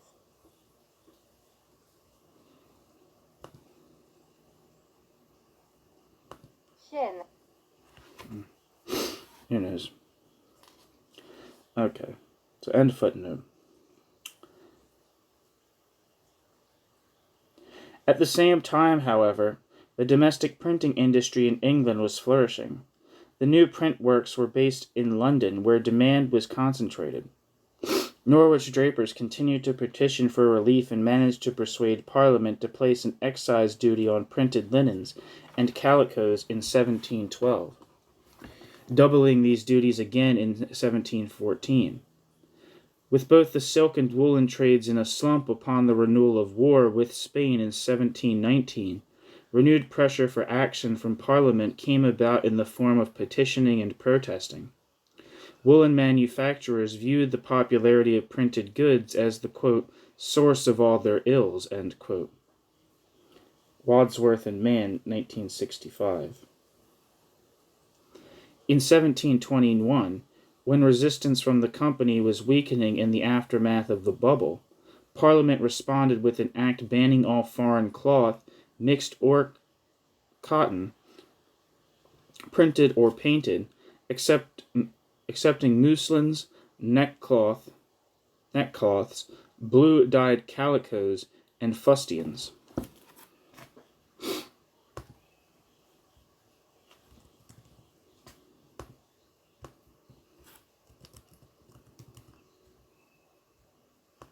Fustians. Fust, Fustians. Fustians.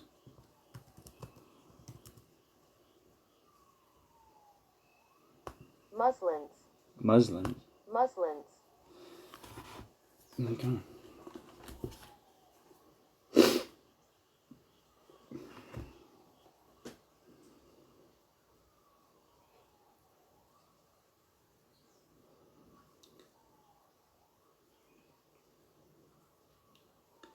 The exceptions were partly a concession to the East India Company and were partly meant to allow British printers to continue to print cloths that could not be confused with Indian cloths. Nevertheless, dozens of calico printers were forced out of business.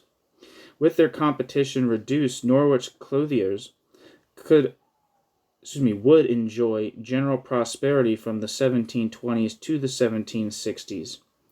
Still, the clothiers were hypersensitive to competition.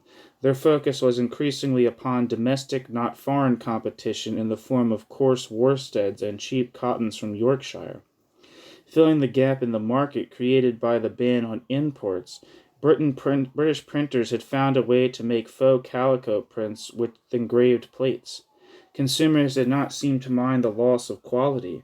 This aroused domestic opposition.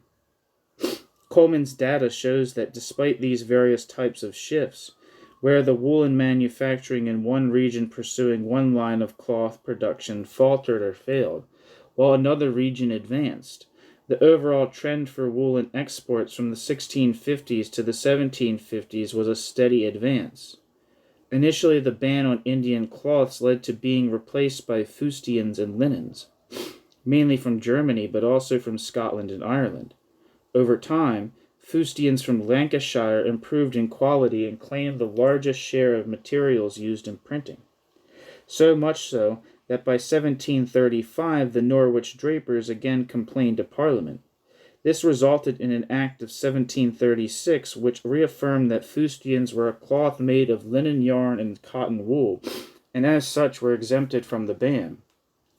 During this time, Switzerland, Holland, and Germany all had no such prohibitions on Indian imports.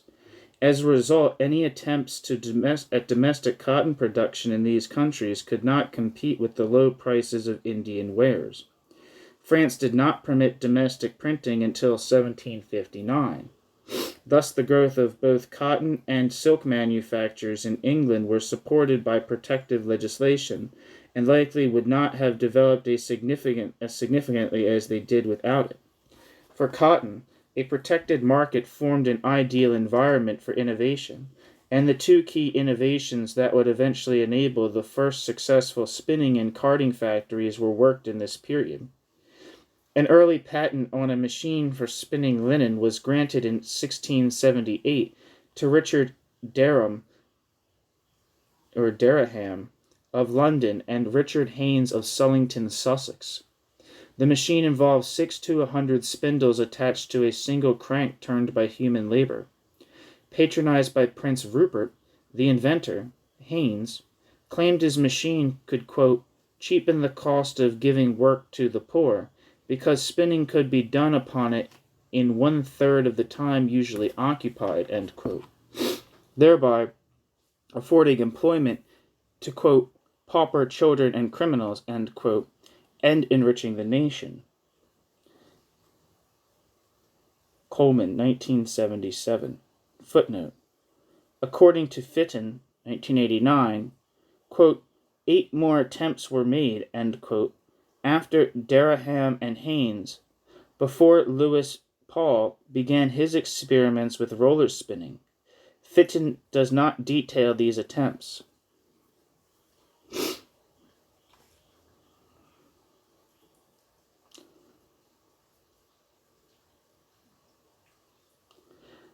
End footnote.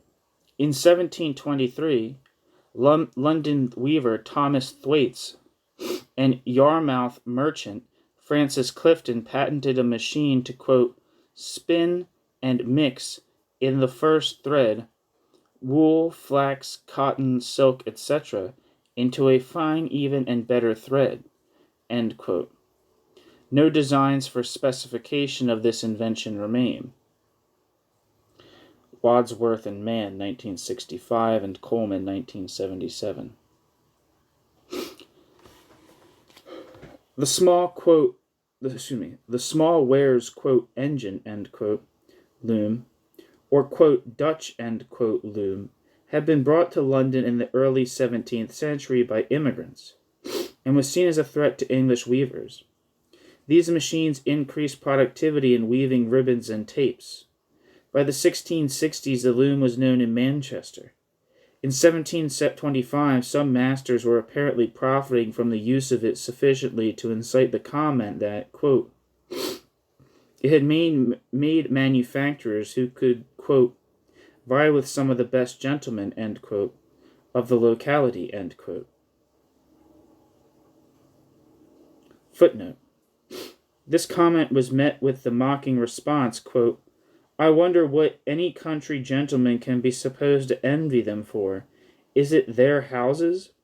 Which country gentleman has reason to envy the possession of a house of 4, 5, or 6 rooms of a floor, with warehouses under and warping rooms over? End quote.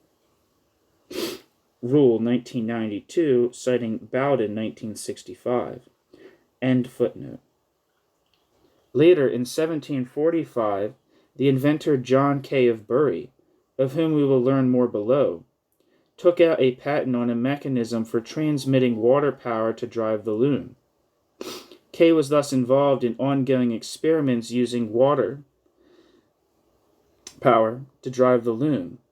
Kay was thus involved in ongoing experiments using water to supply power to machinery, what was gaining momentum in Lancashire during this period. Kay was thus involved in ongoing experiments using water to supply power to machinery that was gaining momentum in Lancashire during this period. By 1750, as many as 1,500 Dutch looms of different types were in use in Manchester alone. Thus, here is another example of operations gathering significant numbers of machines under one roof that were becoming increasingly common in the decades prior to Arkwright's success. Lohm's mill and subsequent silk mills that followed provided a model to be emulated. But the first power machine-driven cotton factories in England were actually built not using Richard Arkwright's water frame, but using a spinning machine invented by Lewis Paul and John Wyatt. The story of these mills reveals important details about the emergence of factories in England.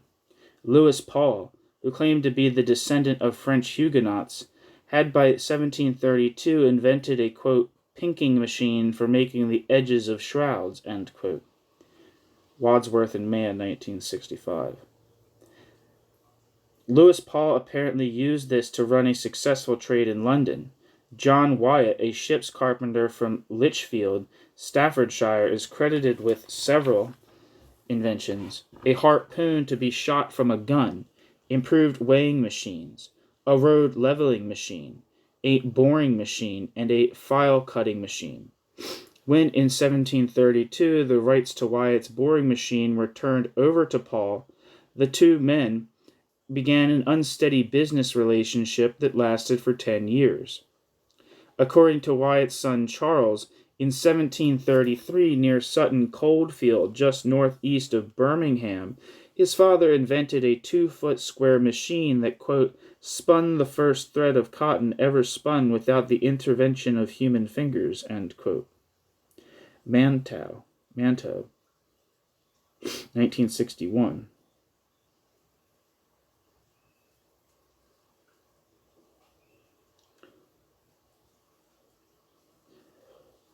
Wyatt was reportedly excited that with suspense to the point of trembling, and wrote to his brother, quote, I think I have a gimcrack, Gymcrack.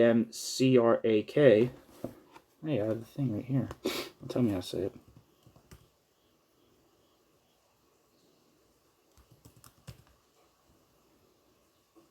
Gimcrack. That's exactly how it's pronounced. I think I have a gimcrack of some consequence, end quote. End quote. Manto, 1961, citing an undated letter from Wyatt written in or prior to 1733.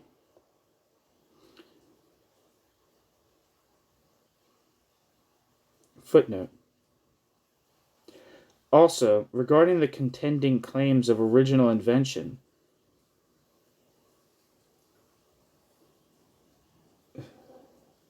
okay, see specific, blah, blah, blah. It is significant that Wyatt appears to have been well aware of the potential of the invention. He pondered whether such machines would increase the profit of the manufacturers at the expense of the public and the workmen. He concluded against this supposition, writing that the resulting increase in industry would provide more employment and more wealth. Quote, an additional gain to the clothier's trade naturally excites his industry as well as enables him to extend his trade in proportion to his gain by these machines. End quote, end quote. Of the 33% left unemployed, the employer will surely take some in to expand his operation, and more since he will need more weavers, shearmen, etc.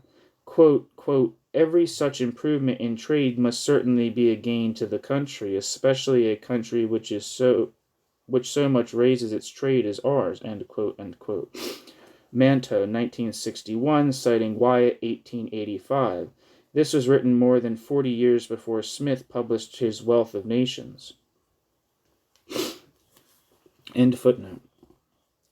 While Wyatt was clearly the engineer who assembled the device, Paul is typically credited with the path-breaking principle that would form the basis for the subsequent revolution in textile machinery, which is the use of rollers to spin the thread to a finer quality and produce a twist, though the machine may have been insufficiently effective in the latter.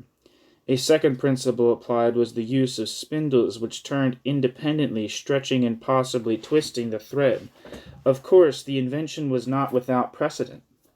The circular plan of the machine echoed the twin-cylinder mechanism that was the, quote, heart of Loam's adaptation, end quote, on the Italian model. A telling part of this story was Paul's concern for the plight of those whom the machine might put out of work, which he expressed in his patent application of 1736. Wadsworth explains, quote, all the inventors after Haynes echoed his hopes of employing the poor, but what troubled Paul, at any rate, was the opposite argument that his machine would take the bread out of their mouths. The Attorney General, in issuing the patent, took the rather unusual course of stating his reasons at some length. The balance was turned in favor of Paul by the argument that the better quality and lower price of the yarn to be spun on the machine would restore to England that superiority in the woolen trade which was endangered in continental markets by French competition. Even the prospect of unemployment was balanced by the fact that the machine would afford work for the very young, the old, and the blind, end quote. For his part, Wyatt issued an elaborate statement rationalizing the introduction of the machine, in which he envisaged the establishment of works based on this machine, quote, dispersed all over the kingdom, end quote, and employing women, children, and the infirm at a saving to the employer, the parish, and the kingdom as a whole. Wyatt's argument may have persuaded the Attorney General to grant the patent put in Paul's name in 1738.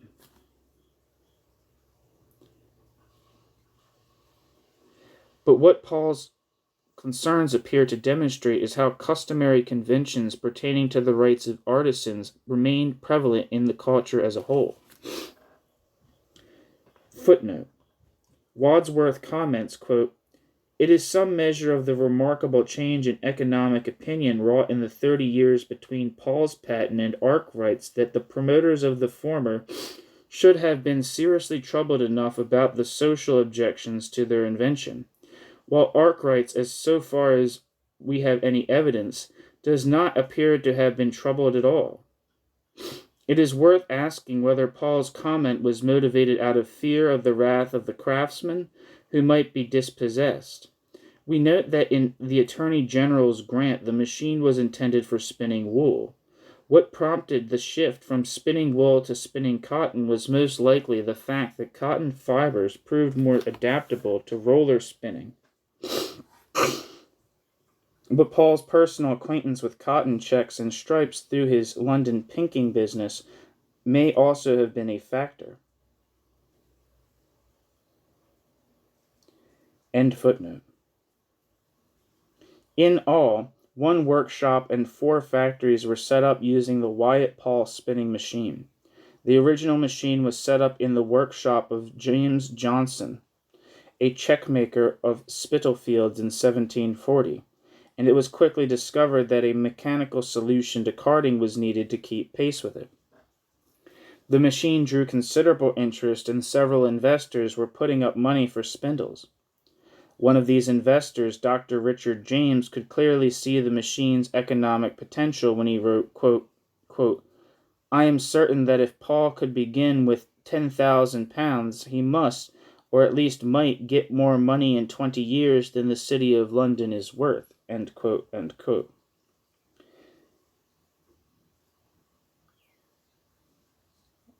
Wadsworth and Mann, 1965.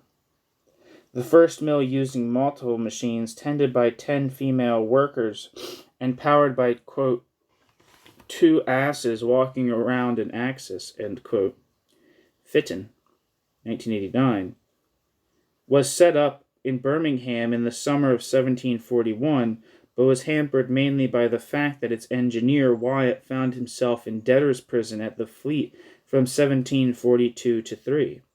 Wyatt apparently attempted to restore the derelict mill upon his release from prison, but little more is known of the fate of this first mill, which had showed some promise. The fact that prices were at an all-time low in 1743 may have been a factor in its demise. Birmingham may seem a most likely place for the first cotton mill, but it had long had its own cloth-making industry supplying the local market. As early as 1730, quote, we hear of machines being invented to twist a number of threads simultaneously, end quote. Stanley D. Chapman, 1967. These, quote, twist mills, end quote, were large machines driven by horse capstans, C-A-P-S-T-A-N.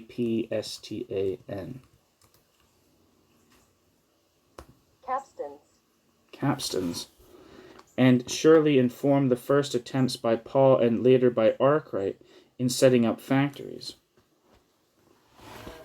Right, I need to blow my nose.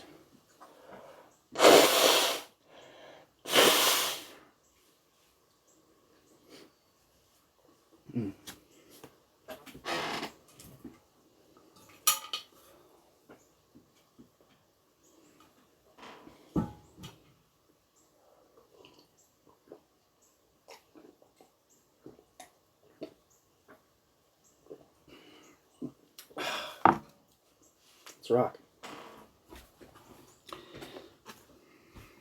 Shit.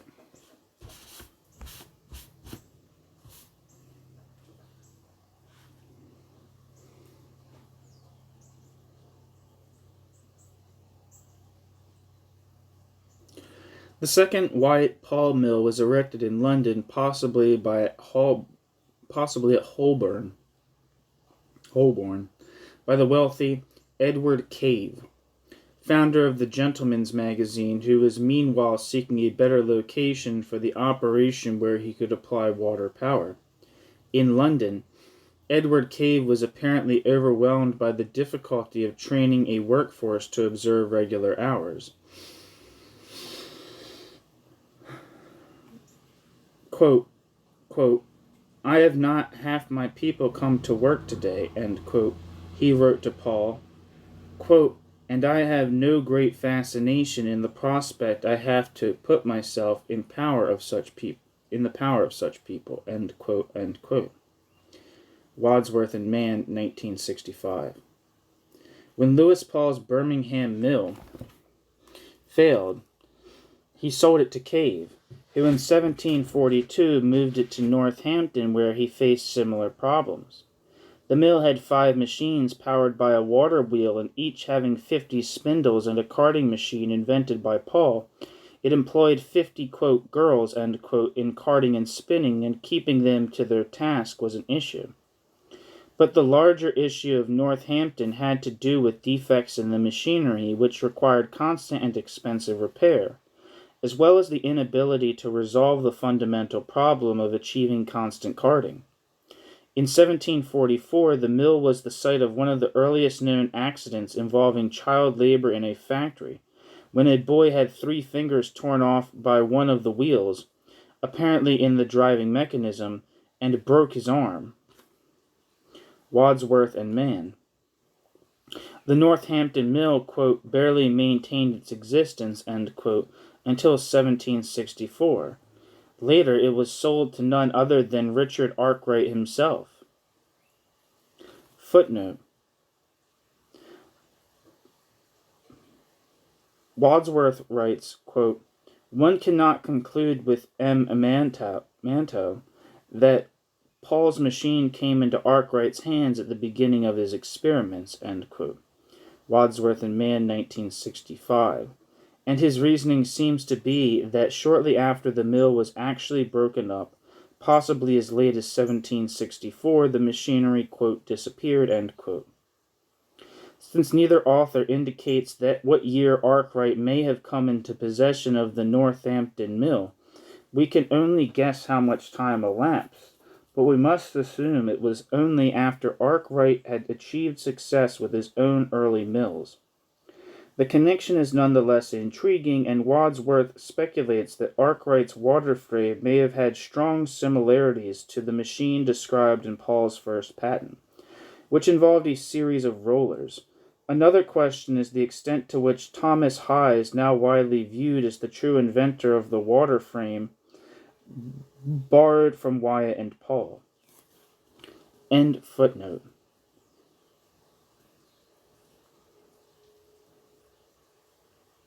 The fourth Wyatt-Paul mill was set up in Leominster by Lancashire native Daniel Bourne, who apparently achieved a measure of success with an improved carding engine that he patented in 1748. Paul, who had been experimenting with a carding engine at the Northampton mill, took out his own carding patent later that same year. Both machines likely contributed to later, more successful carding mechanisms.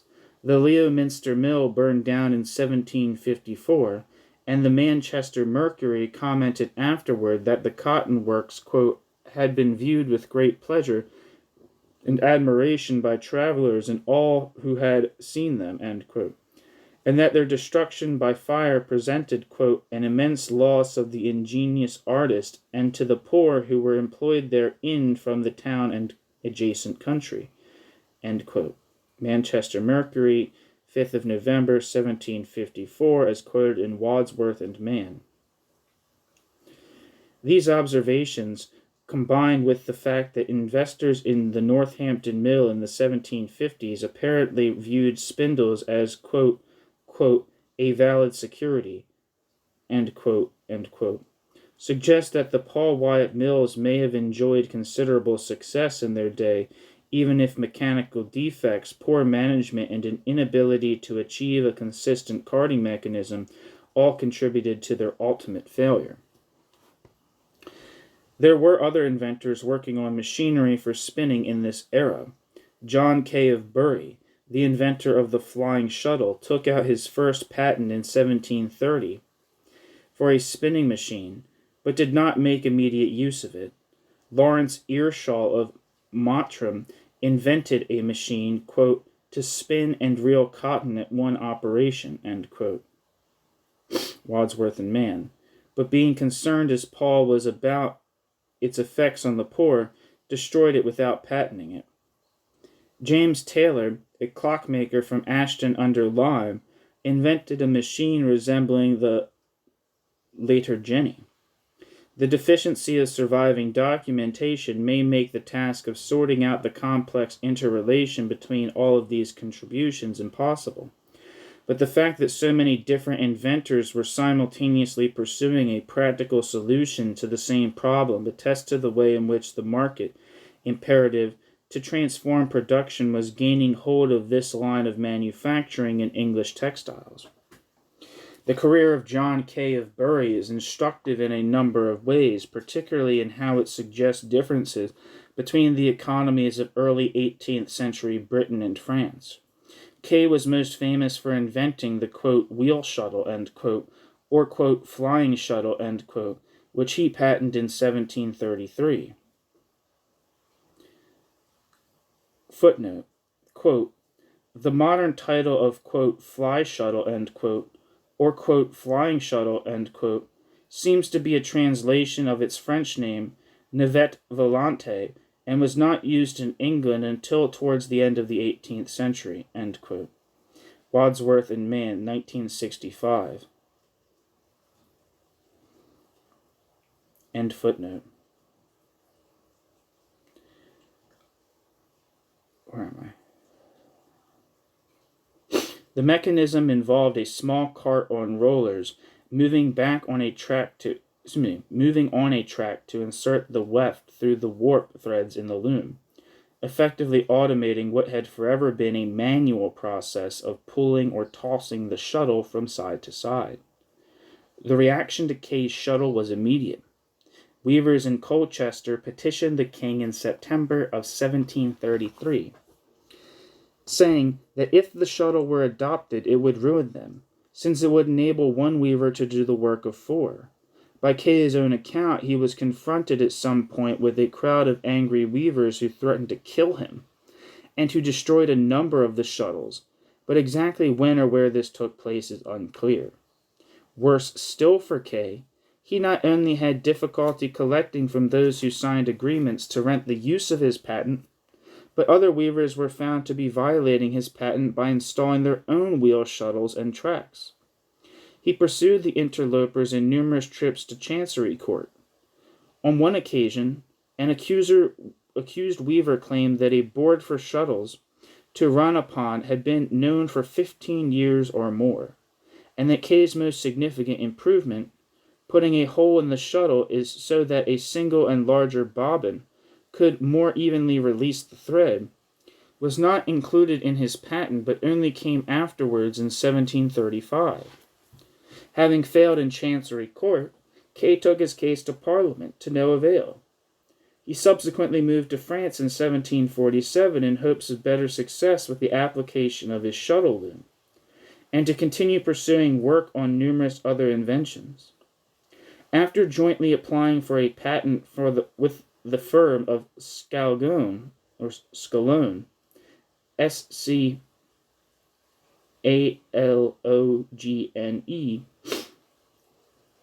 woolen manufacturers in Abbeville, Kay was again complaining of interlopers, whereupon the French government promptly sent officials to suppress them.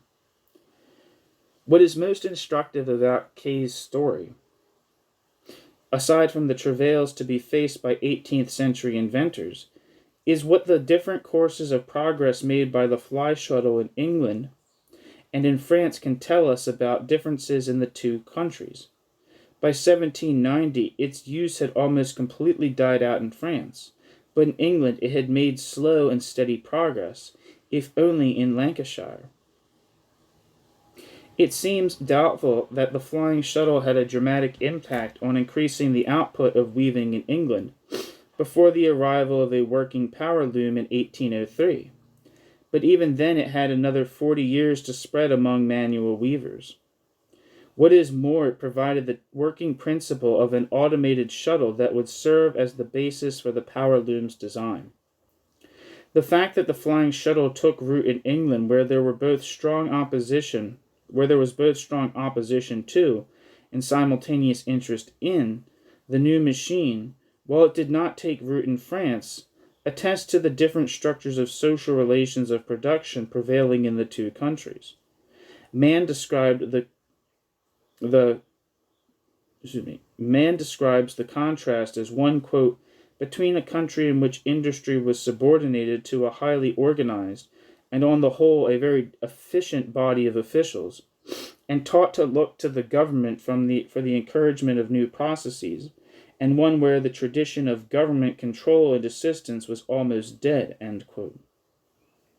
The fact that governmental control was, quote, almost dead, end quote, in England points to the dynamism of an economy increasingly regulated by market considerations, in an environment of increasingly sharp competition between private interests.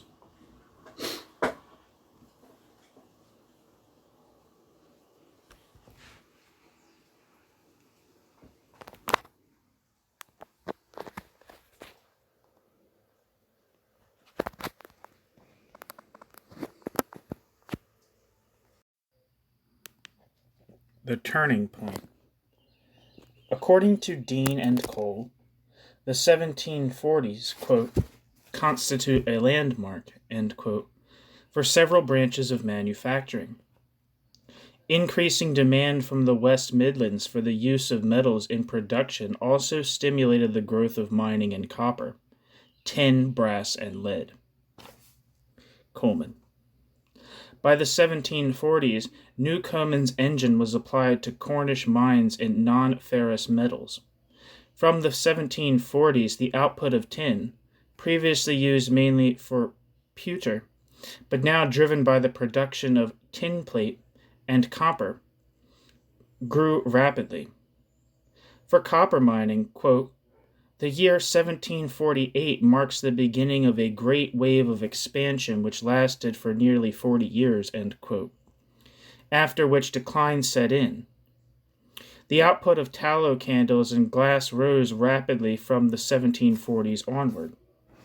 Dean and Cole. Between the 1730s and 1740s, improvements of the, quote, Hollander, end quote, engine, which derived, as its name suggests, from continental origins, though improved upon in England, made its appearance in the paper industry and was used for pulping linen rags, after which English paper production may have increased threefold by 1800. Dean and Cole, 1969, citing Coleman, 1956.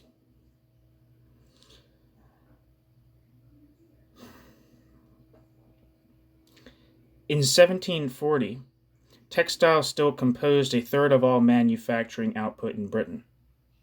When agricultural prices reached their lowest point in 1743, there was regional depression. Wilson. Footnote. For Devon, it was, quote, a particularly bad year, when the gloom of the cloth trade, prevalent unemployment, bankruptcies and crowded workhouses of the towns and villages were equaled in the countryside. Record numbers of estates were up for sale, record numbers of farms to be let, yet observers noticed that the cloth industry elsewhere did not share these burdens, end quote. End footnote. The cloth trade out of Devon was wiped out. Tiverton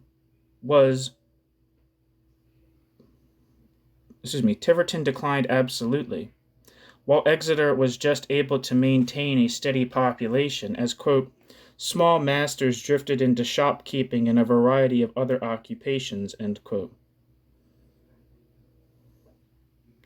Footnote. Dobson notes that following violent protest in Tiverton in May 1738, loom cutters became clandestine in their activities. End footnote. Only 2 years later, woolens, cottons, linens, and silk all began not only to recover, but to start on a long-term trend of unprecedented growth.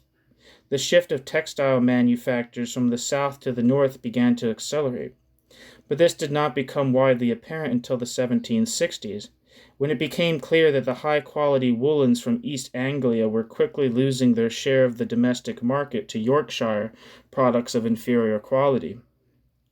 Worsteds and cheap woolens.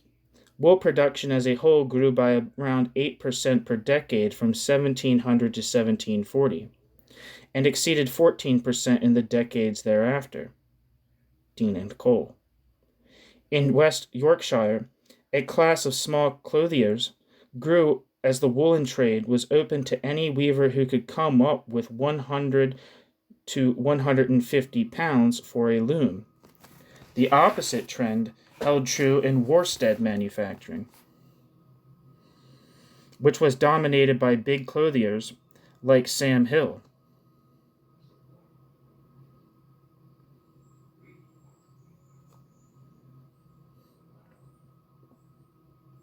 Hill had set up a worsted clothier in Halifax by 1737, declaring he was, quote, studying to outdo all England, end quote, with his shalloons and long L's. Whether or not Hill lived to fulfill his claim, Yorkshire's worsted industry itself would see it come to fruition. What was even less apparent to contemporary observers in the early 18th century was that the other and much greater rival to southern textiles coming out of Lancashire and Scotland, in and around Glasgow, would be cotton. Much of it imitating Indian prints, the range of cotton prints had grown enormously by mid-century. Even by 1750, the consumption of raw cotton was only double what it had been in 1710. Significant as this growth was, it was but a, quote, pale anticipation of what was to come, end quote. This is partly because, as we have seen, the application of machinery to textile production was still quite limited. Counting the number of patents granted is only a crude measure of the rate of innovation. But what can be seen from Table 7.3 is that after a burst of applications in the aftermath of the Glorious Revolution, followed by a lull, the general trend was toward more patents each year. The second half of the 18th century would bring a sharp upward trend, with 647 patents in the 1790s alone. Oh, there's a footnote here that I missed. Quote, it may be significant, end quote, writes Wilson, quote, that these were the two areas where linen manufacture flourished before the age of cotton, end quote. Before 1700, Scottish linen manufacturing had been insignificant, but, quote, its rise to national prominence was one of the striking features of Scotland's economic history in the earlier part of the 18th century, end quote.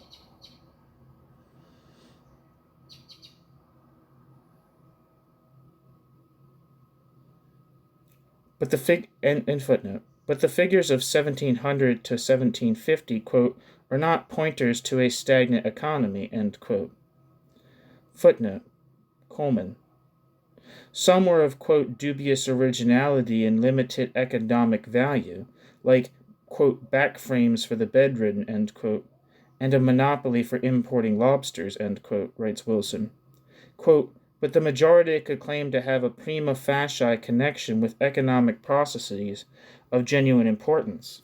Smelting ores, dyeing textiles, making explosives, swords, boats, plows, mills, locks, soap, glass, oil, pumping engines, etc.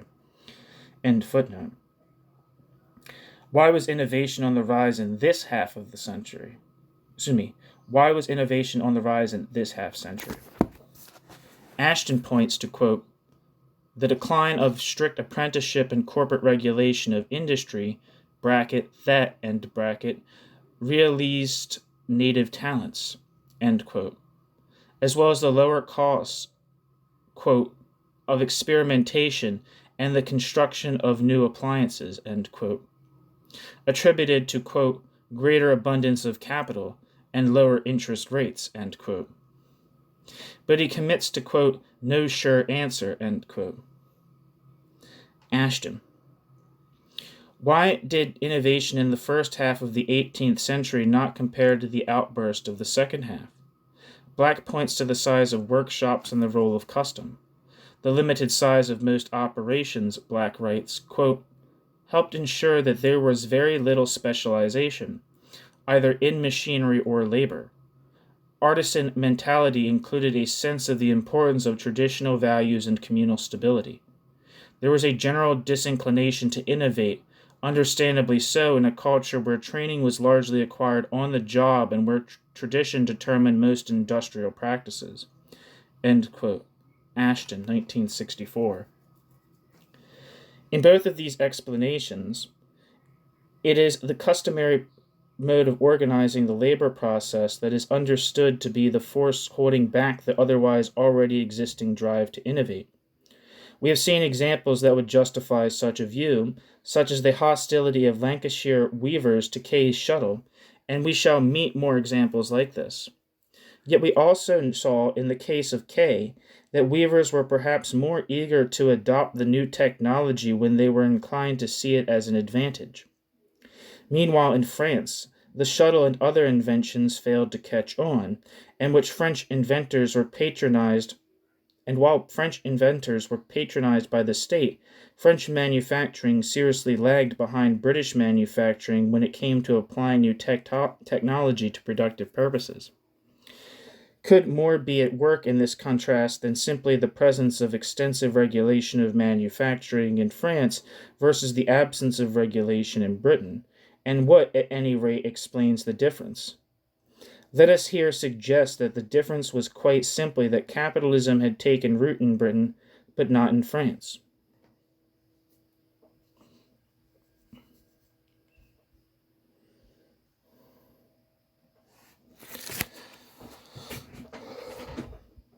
We begin with agrarian capitalism, which, through the extinction of customary rights in agriculture by enclosure, was creating an ever larger percentage of the producing population.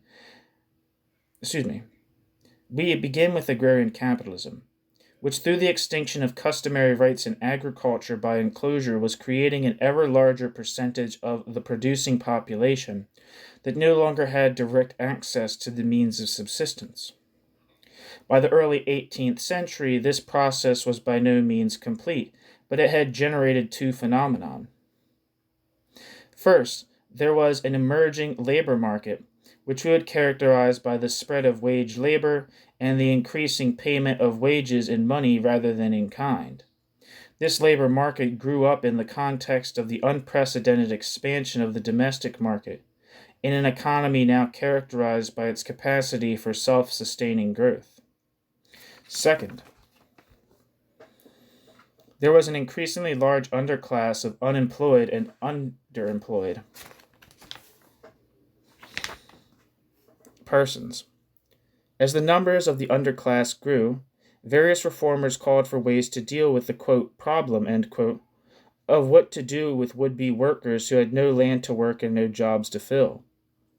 Both the poor laws and the workhouse were favored as solutions, and both tended to help keep the cost of labor down. During the period of falling prices, real wages held steady or rose moderately, and this encouraged employers to expand their operations, whether in the form of extending their network of putting out operations or expanding the size of an already centralized operation. Customary modes of labor organization were increasingly disregarded. The workhouse precedes the factory and serves as a kind of prototype for gathering workers under one roof and putting them to work on machinery. But even in what appeared to be explicitly capitalist operations, the earliest factories, we see that the communal and customary norms that workers bring to the workplace continue to frustrate their capitalist managers. Ashton and Black, by focusing on the way custom appears to impede the, quote, progress, end quote, of innovation, circumvent the key question, which is, what is it that custom is up against? What is custom impeding? It is as if the answer is so obvious that it need not be stated. Yet without clarifying what capitalism is, we can have no explanation for how it came into existence. The explanation offered by Ashton and Black, like so many accounts, seems to treat industrial capitalism as both already in existence before 1750 and also as an inevitability that renders the struggles of craftsmen to hold on to their customary modes of labor organization moot. But as Hutton's childhood experience at the old silk mill suggests, much was at stake, starting with how a society treats its children, how it rears them, and how, or if, it provides them with skills and an education.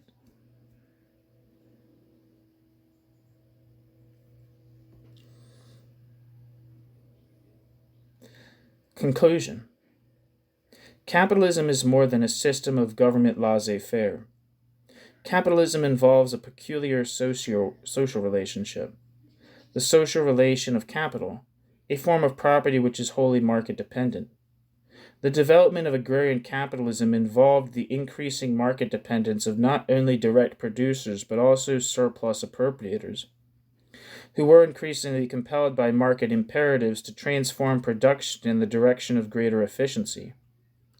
The growing necessity to transform production necessitated their taking direct command of the production process, which in the case of agrarian capitalism was achieved in part through enclosures and declaring absolute individual property rights over land under the common law.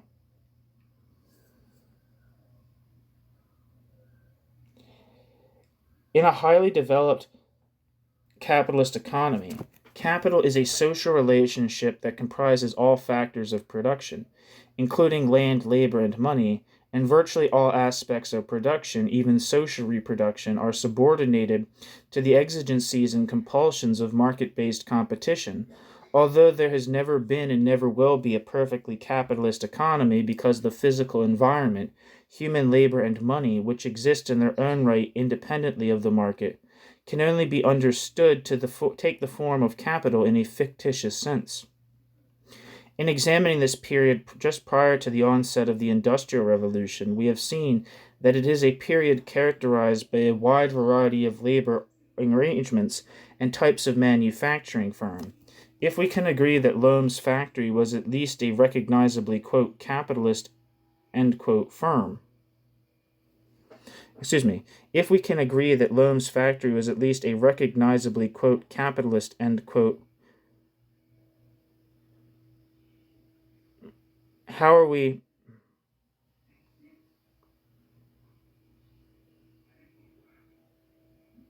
I think it's a typo. If we can agree that Lohm's factory was at least recognizably, quote, capitalist, end quote, how are we to describe the wide variety of manufacturing operations of different size and type of arrangement of this period? There is a certain parallel between the factory and the enclosed farm. Both enclosure and the factory developed in response to competitive pressures acting upon the tenant farmer or manufacturing employer,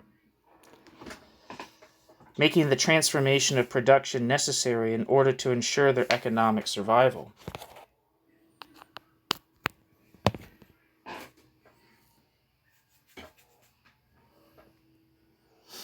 Both institutions virtually extinguished any role for custom to play in regulating production. Footnote. We say, quote, virtually, end quote, because as we have seen, customary notions of how production was to be organized still intruded into the operations of the early factory, and to whatever minute degree they have into the operations of every factory since. This is because custom is not only rooted in legal arrangements and bylaws governing the operations of units of production. As we shall see, custom is rooted in culture, in social understandings of, quote, how things are done, end quote, transmitted from generation to generation. Chapter 10 and 11 will provide a fuller discussion of the role of custom. End footnote. Both the capitalist tenant farmer and manufacturing employer came to enjoy complete command over the means of production, so that production decisions could be made in accordance with the dictates of the market, with the profits of production accruing solely to the owner.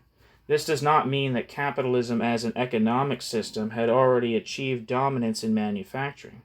In general, it could still be characterized as in transition, operating within the social framework associated with the social relations of agrarian capitalism. A ruling landed class, capitalist tenant farmers, and a growing pool of agrarian producers, quote, freed, end quote, of the means of subsistence, to fully convert manufacturing into the control of capital, and full subjection to the market imperative would require an industrial revolution, and the fact would provide one of the vital institutions for making that happen. In Chapter 1, it was proposed that the proper way to understand the changes within craft guilds was in terms of stratification, not of class. In the early 18th century, the effective dismissal of craftsmen from the companies and their scramble to reassert their collective power in the form of friendly societies and charterless companies has all the appearance of one class consolidating its power to face another.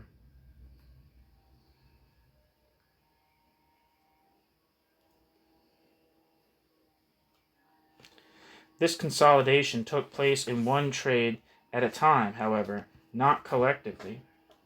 While agrarian wage laborers who had lost access to both the means of subsistence and the means of production, which in agriculture are effectively the same, were by definition proletarian, the direct producers in domestic manufacturing were at least semi-proletarian in character, inasmuch as they did not possess any means of subsistence and had to work for wages. Most craft workers, however, possessed, if they did not own, their own means of production, the tools and equipment necessary to proceed with their craft. Prior to losing direct access to markets, as in the era of the guilds, they were also traders inasmuch as they had to realize a value for their product in order to obtain money or other goods to exchange for the necessities of life.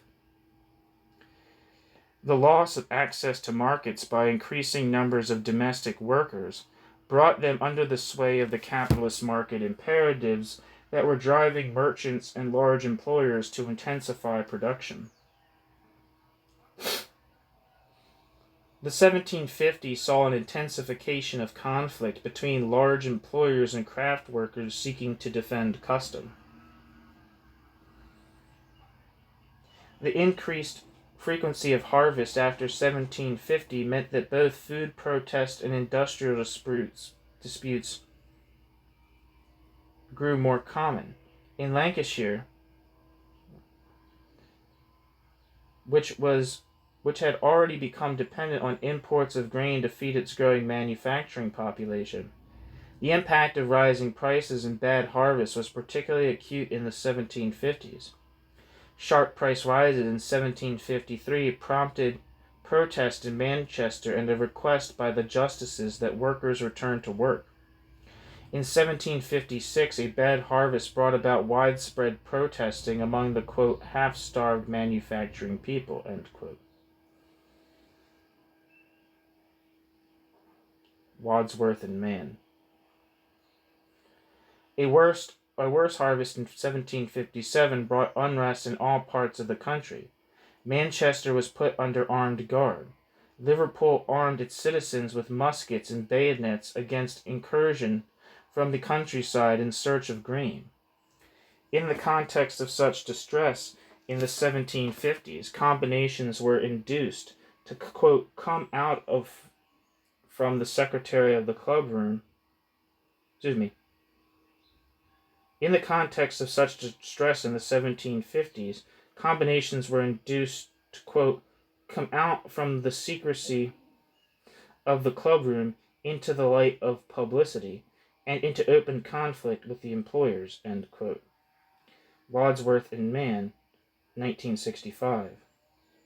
Their demands asserted or reasserted rights long held in custom. In 1756, Gloucestershire weavers successfully persuaded the magistrates to fix their wages.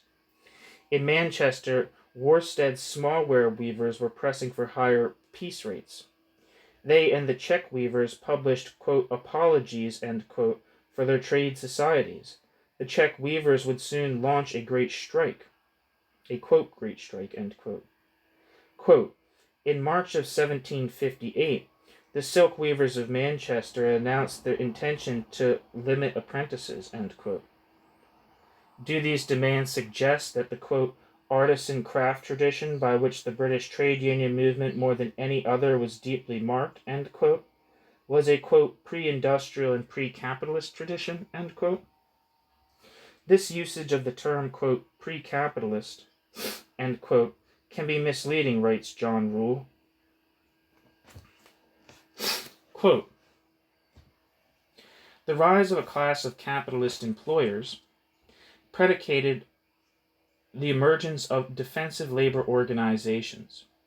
But this separation of interests long predated the arrival of the factory and the, quote, Industrial Revolution, end quote, as normally envisaged. Unions of journeymen commonly sought to retain the restrictive and regulative customs of the, quote, trade, end quote, over such institutions as apprenticeship, and expected of the state that it continue to guarantee, quote, rights, end quote, against, in particular, the, quote, infringements, end quote, of innovating masters. They even inherited much of the ceremony and ritual, end quote. Rule. John Rule, 1992. Not to be confused with Ja Rule.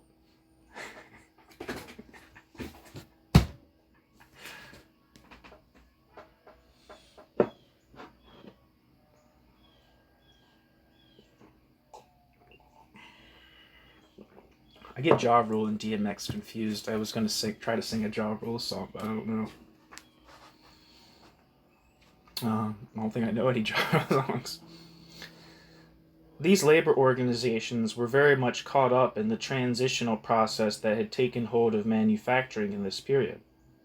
They had a dual character inasmuch as they did anticipate the trade unions of the 19th and 20th centuries, while at the same time forcefully seeking to preserve customs of the past. We see the emergence of large operations involving large, quote, capitals, end quote. But with few exceptions, the production process itself remains directly regulated by non-market conventions rooted in custom.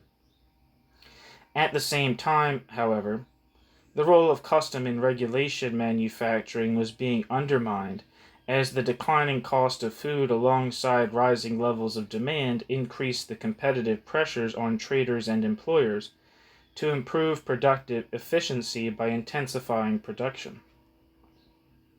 This they did by assuming control of the marketing of manufactured goods, thereby controlling the direct producers' access to the market. The results of this, quote, formal subsumption to capital was an increasing level of exploitation, even if workers generally continued to maintain direct control over the labor process. This was still a society governed by a landed oligarchy, and the advantages of improved market-driven agriculture were well known, informing the increasing tendency for justices to rule against combinations in the courts on the grounds that trade ought to be free and unregulated. State-level support for the customary mode of labor regulation was rapidly eroding. From all this, it follows that the factory owes its origins not specifically to the amassing of wealth, the concentration of units of production, or the introduction of machinery, but to the economic forces generated by agrarian capitalism, the divorcing of the direct producers from the means of subsistence, creating an expanding pool of increasingly market-dependent employed, semi-employed, and non-employed workers, the subsequent market dependence of surplus appropriators faced with the necessity of transforming production in accordance with market dictates for their economic survival, and the expansion of the domestic market, including the beginnings of a national labor market. All these factors combined form the vital economic conditions for the emergence of the factory as a complete expression of the social relation of capital in manufacturing. At the same time, the factory owes its origins to more than just economic factors. The factory came about in part as a remedy to the perceived social, quote, problem, end quote, or, quote, ill, end quote, of poverty, to which the workhouse was proposed early on as a remedy. Proposals for erecting a factory were pitched on the grounds that they would provide much-needed employment for the poor. If agrarian capitalism brought about widespread poverty, industrial capitalism, it was argued, would cure it. End of chapter 7.